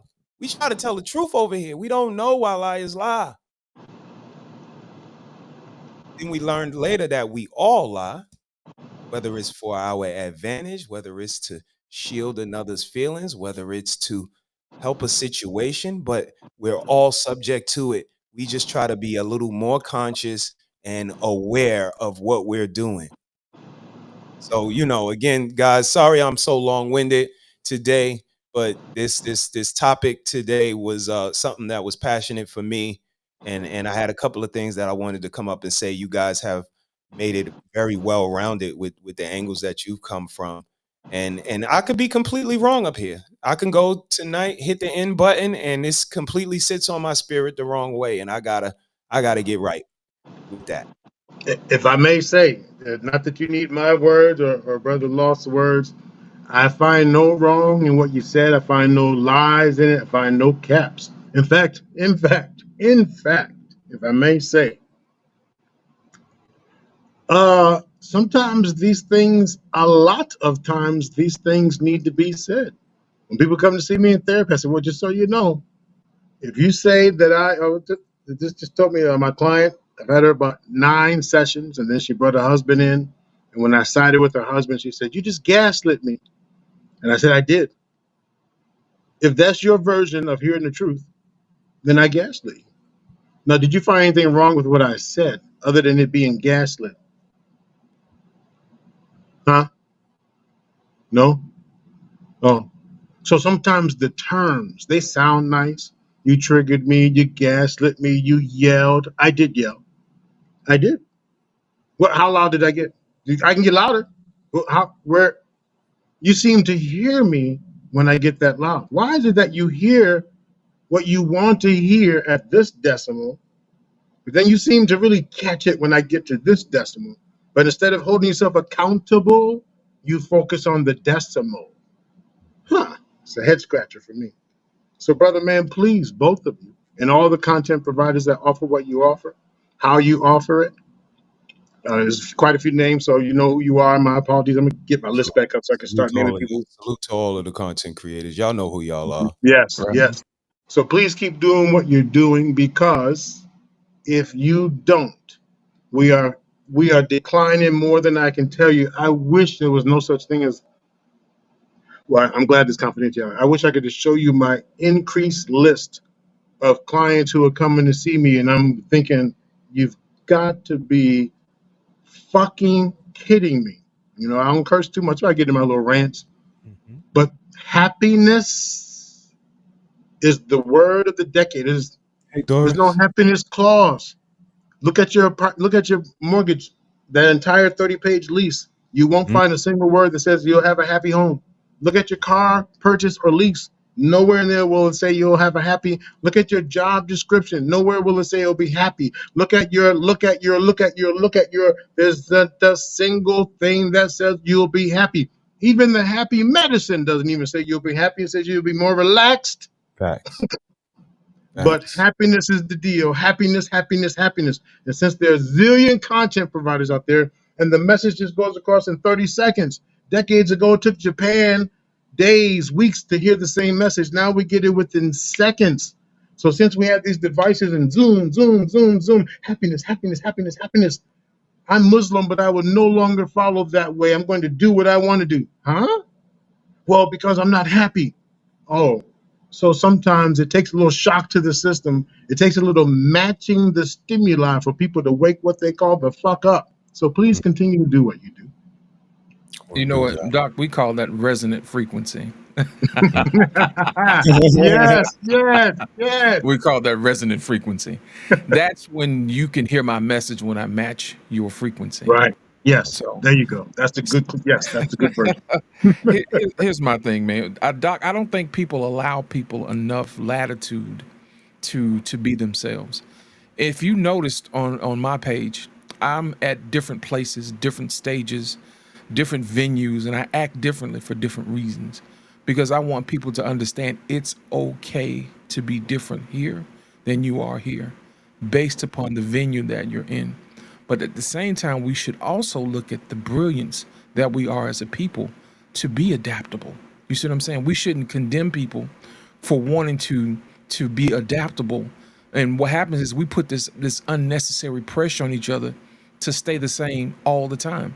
I used to work in the jewelry business all the time. And one of the things I really appreciate about diamonds is that diamonds have multiple facets to them. And depending upon how that angle comes in at that diamond, it shines just a little bit brighter. It shines just a little bit different. People who see you from one side see the reds and the greens and the blue flashes. Other people on the other side see the yellows and the purples and those other colors, you know, in the white light. And depending upon what light shines you comes out, you know? And I think we need to let people understand it's okay for you to be who you are. You don't have to change who you are for somebody else. They just need to learn how to look at you from a different angle. And the responsibility of that is on them and not you. And I think sometimes we put the unnecessary burden on the diamond to be what we want it to be, instead of us understanding that the diamond is a diamond for a reason. That's the main reason why we have so many people who want to change their identity. You know what I mean? It's because somebody along the line told them they weren't good enough, or they won't be accepted if they don't see things a certain way. So my whole thing, my challenge to a lot of people is to allow other people to be who they're going to be. You know what I mean? And appreciate who they are for what they are. You see what I'm saying? So that way they don't feel like they have to change because they want to fit in, because people come and go all the time. So if you're always changing who you are based upon what other people see, then that's going to be a problem, because you're not going to understand who you are. But the minute you understand who you are and allow people to appreciate what you are, then I think that's what really moves the conversation forward in relationships and also in business. You know, it's just like we talked earlier before about sometimes our employers may not get it. It's because they're not in the situation that we're in. You know, I don't expect my white boss to understand I'm having a problem with my black girlfriend. You know what I'm saying? Because he's not paying me enough. You know what I mean? And in the back of my head, I already understand that you'll never get paid what you're worth. You only get paid for the problem you choose to solve for other people. So I have to tell my girlfriend, in order for me to solve a bigger problem to get more money, I'm going to have to find a bigger problem. And it may require me to be away from you. And if you have a problem with abandonment or whatever, that is going to cause an issue in our relationship. So how we articulate our wants and needs are very important. But in order for us to do that, we have to get honest with ourselves and accept who we are, and then dive deep and find out why is it that we react to the stimuli we react to. And then how do we move forward going after that? You know, if say, for instance, my girlfriend wants me to make more money, but at the same time, she still wants me to be at home. I said, baby, you already said that you wanted these other things, right? You know, so I have to go do it unless you want to help me. And then that way we can still be together while I still give you what you want. Oh, no, I don't really want to do that. Right. Well, please understand, you know, in order for me to give you what you want, you know, I have to be away. And then what I do is I ask her the question. This is how you get down to the nuts and bolts. Do you love me, or do you love what I do for you? And that's the question that a lot of people don't want to ask. But it's the question that moves the needle, because it gets to the root of the problem. Yeah. Wow. You can't just order that on Amazon. You got right. You just Brother Lost, may I ask you, what happens though if I think that I'm a diamond, you know, and I'm really looking deep and I don't see all the different angles, and then I show the other person, they say, "Oh, that's because that's not a diamond." But I want to believe so much that I'm a diamond that I get mad at you when you try and tell me, kindly or not, but you tell me the truth is I'm not a diamond. Not, and you just said I didn't have the value of a diamond. You said I'm not a diamond. What do you say to those people who just want to fight you unnecessarily so because they want to be what they want to be? You know what I tell them? Everything created solves a problem. You know, my watch solves a problem. My computer solves a problem. My home solves a problem. The thing about it is you have to figure out exactly what problem you solve and then rejoice in that, you know? Like I'll give you an example. When I played football in the streets, when I was playing with the fellas or whatever, I was a quarterback. You know what I'm saying? I was able to get the ball out fast. I understood formations, this, that, and the other. But when I started playing football in high school, coach was like, "Hey, buddy, you're not a quarterback. You're a left tackle." And then I was like, "No, I'm smart. I can run the quarterback. I know how to do the offense." He said, "That's cool, but we don't have anybody to block. And right now, you're the best blocker for the quarterback that we have because nobody can block. And besides, we would have more success with you running left tackle because we're going to pair you up with this other gentleman who plays guard, and together you two give us an advantage." So I was like, "Oh, coach, I didn't see it that way." You see what I'm saying? But here's the thing, at the same time, even though I understand the game from a quarterback's position, he's allowed me to understand the game from a left tackle's issue as well too.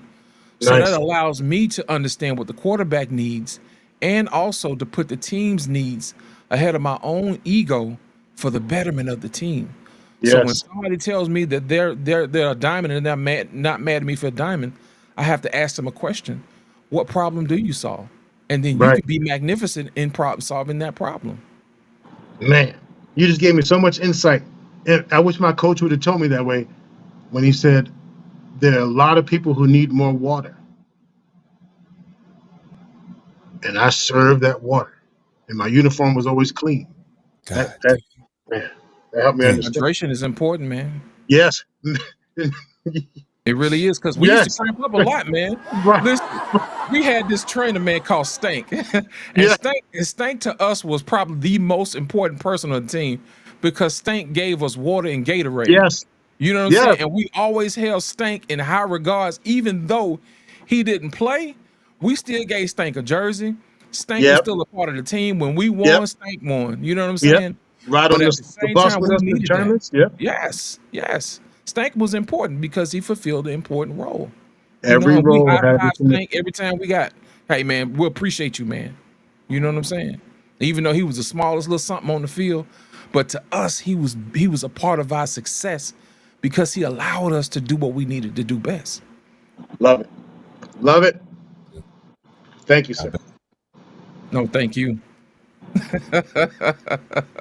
Thank you. But see, here's the thing. What I appreciate you about you, Doc, is that you allow me to shine brightly because of your presence. And I don't think that a lot of times people don't understand or appreciate the influence that other people have on your life to allow you to shine brightly. And for that, I tell you, thank you, sir. Thank you.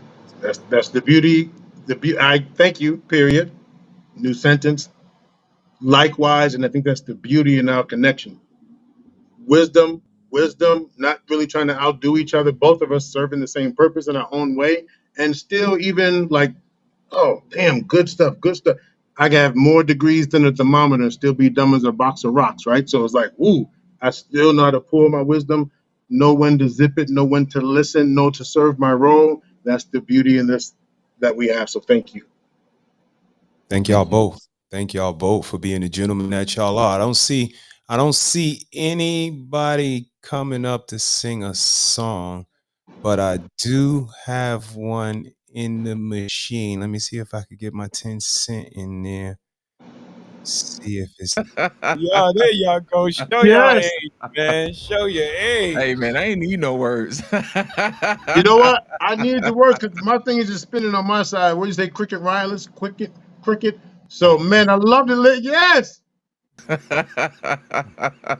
yeah, man, that's what I'm planning on. Just doing a little bit of karaoke over here, give people an opportunity to come over, blow off a little steam. You don't have to cam up. You can come up, sing one song and roll out. But I was watching my man 187. He was having a nice stream. He was doing some karaoke. He was doing more reggae because he's more of a Caribbean brother. But just the vibe was real cool.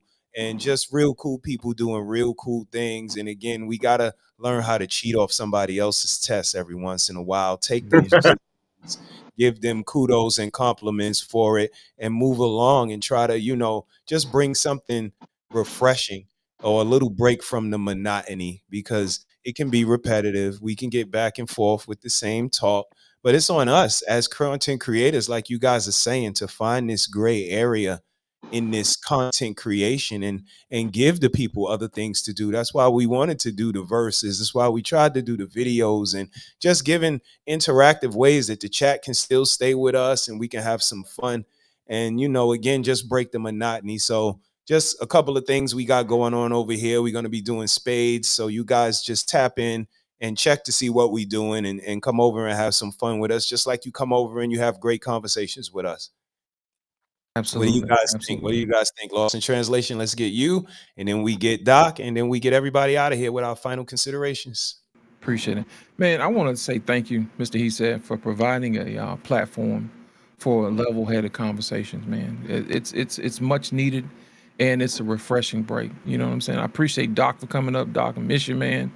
You know what I'm saying? Every time you show up, man, you always bringing good stuff, man, good nuggets. And I really do appreciate that, man. I hope everything good in life happens to you and only you. And you too, Mr. HeSaiD. Thank you guys for having me up, man. I appreciate y'all guys, man. Always a pleasure. Always a pleasure. Lost in Translation was in the building. Y'all go out and check out his channel, mods. If y'all can drop his link in the chat, or he can just put hashtag Cerebro or hashtag LIA, depending on what chat he's in, and Nightbot will drop it for you. But our mods would be more than happy to drop it. They are amazing, and I appreciate y'all. Doc, what's on you, sir. brother? What you got? What you got? You got a song request first? Do you got a song request that you want to do? Is there a Fat Boy song or something I can put in here? Man. Oh, Want to put the man. Sugar Hill Gang in here when we get that done with y'all? Or we wait till next time? We wait till next We'll time. wait till next time. Can You Feel It by the Fat Boys. Can you feel it? Oh, man. Don't you dog me. All right. All you can eat, All you can eat. Give me a. All you can eat. Yes. Yeah. I get it together for next time. Yeah. All right. Man, thank you for the opportunity. Again, thanks to all those in the chat here now and or on the replay. Thank you for an opportunity to share in this space with you. Just wanted to jump up and join the conversation. There were some pieces that were being said that I just wanted to offer some 2 cents, 3 cents, and 4 cents, but also be able to receive as much back as possible. So I thank you for the opportunity. Be mindful of the topic. I mean, I think the topic speaks for itself. The heading, the part that says, don't be part of the circus. Because it's freedom of speech as long as you don't talk too much. You can be right and still be wrong. There's all kind of little riddles and stuff, but at the end of the day, know who you are, because you get on that circus train and just be lost and spinning loops and spinning loops and spinning loops and wasting time, eating up quality time. You can always say, I wish I knew, but at the same time, be part of that intentional jumping off the train. Be part of that intentional. And sometimes you may jump off the train that you should have been on. There's nothing wrong with then jumping back on. So don't be part of the circus. At the same time, do you, be you, have fun, live life. Again, I thank you for the opportunity. I look forward to still getting active again. I'll be back soon, just working on my own recovery process that requires me to only do a little at a time, and then I'll be back. So I thank you for the opportunities that I do get. Love you both. Appreciate you both on your different channels and different venues that you're on. I do listen to the clouds. Sometimes I give a few taps in and all that business. So thank you. Thank you, Doc, for being you. Thank you for being my brother, being my friend. And absolutely, you can't get rid of me. No, you cannot get rid of me now. So shout out to you. I appreciate you. The door is always open. You know, you got the keys. You are a part of this family as well. So you have a great Saturday, and I'll talk to you soon. Lost in Translation. Final consideration. Peace to you in the midst.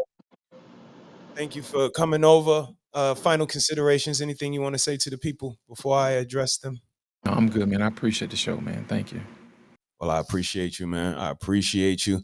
Ladies and gentlemen, it's been fun. I just wanted to come here and get something off my chest. Again, there are honorable people in this world, and defending honor is something I will never hesitate. I will never defend foolery. I will never defend someone that does not deserve it. But to defend honor, I'll never hesitate.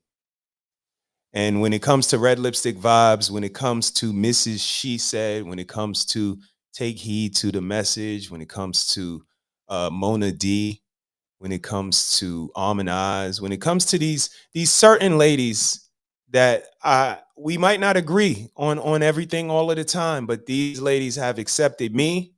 They understand my point of view, and they protect me. They protect me in the way they act, the way they treat other people, the way they are sympathetic and empathetic to the world, and I reciprocate that to show them that I value the relationship that I have with them. So shout out to my lionesses. If I didn't mention you, blame it on my head, not my heart,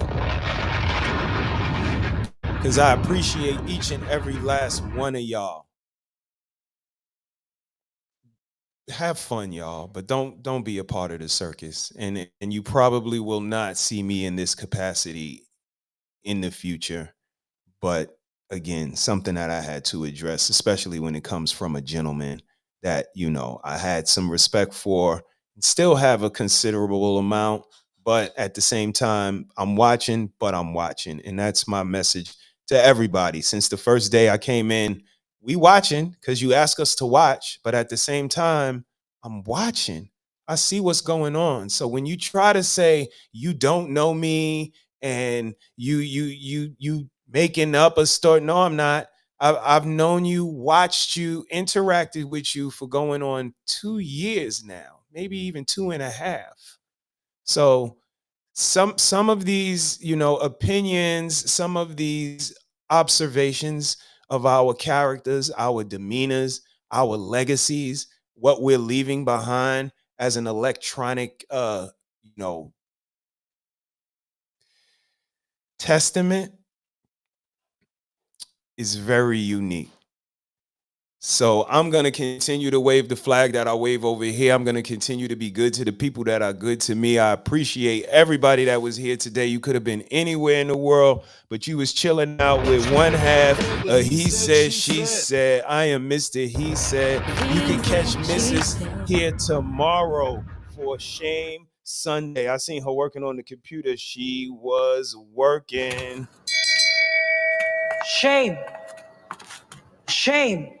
So she got something for y'all. I appreciate you, Mrs. Keep doing what you do. They just mad because you was first. I see Corey Joe creeping in. Shout out to everybody that creeped in. Doris, a couple of the Untouchables came through. Top Cat was in the building. Red Lipstick Vibes, where the vibe is always positive. Mrs. O, who's doing amazing work out here in these streets. Green Beans was here. My brother, hope all is well. Great Pill, I appreciate you, bro. My day one, bro. Again, another brother who is an example. Show you how to be unapologetically you, how to be your individual self and remain having integrity and putting out quality information and content. I appreciate you, bro. From the first day, you've been you. And I remember the first day where we sat at Red Lipstick Vibes table late at night, having fun, chopping it up, just being ourselves. Take heed to the message. I appreciate you, sister, more than you will ever imagine. You are a jewel.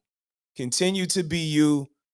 Continue to wave your flag. Red Lipstick Vibes, I love you, sis.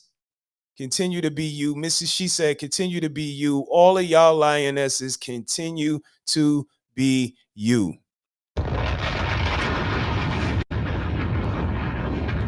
Because y'all are appreciated. Message. I'm going to leave y'all like I always leave y'all. Do something good for somebody other than yourself. Because that's when real character shines through.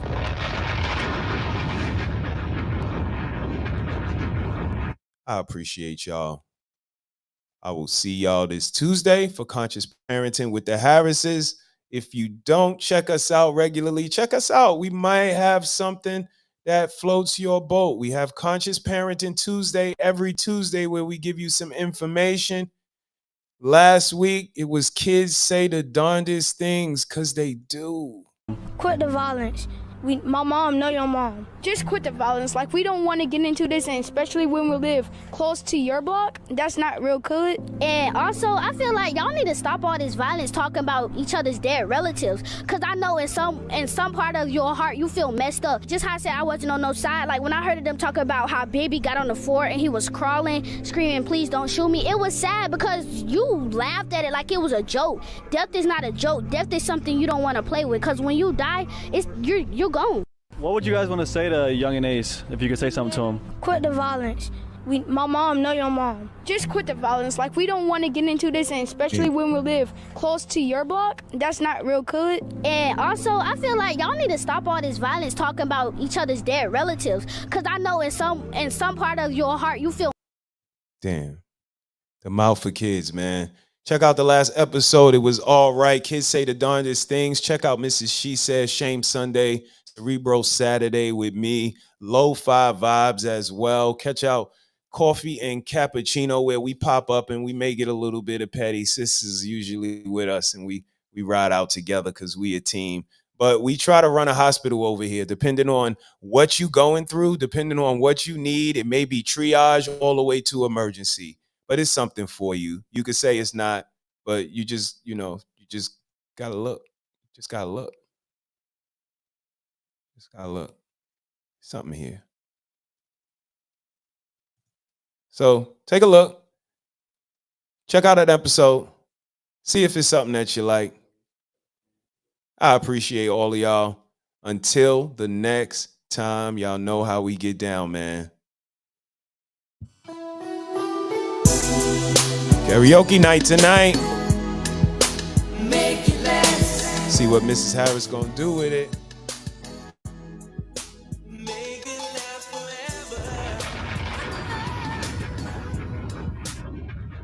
Yeah, we know y'all using this as a dating app. Just make it last forever, man. Swipe right, do the right thing. Be good to that person.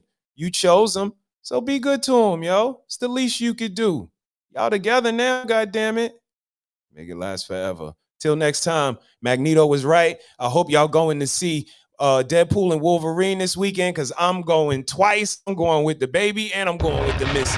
Let's get it. Nikki just finished watching them yesterday. I think that's some shit yesterday, y'all.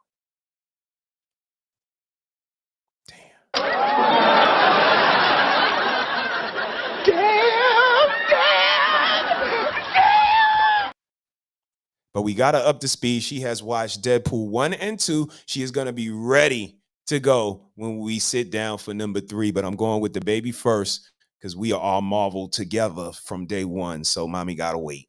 And y'all see, I'm not lying. Y'all see the Marvel material in the back of me. It's strictly, this is a Marvel. What we do over here. Spider-Man was from Queens. That's where I got Nikki from Queens. Shout out to Queens, yo. We out of here. Y'all have a good night, man. I appreciate y'all. Magneto was right.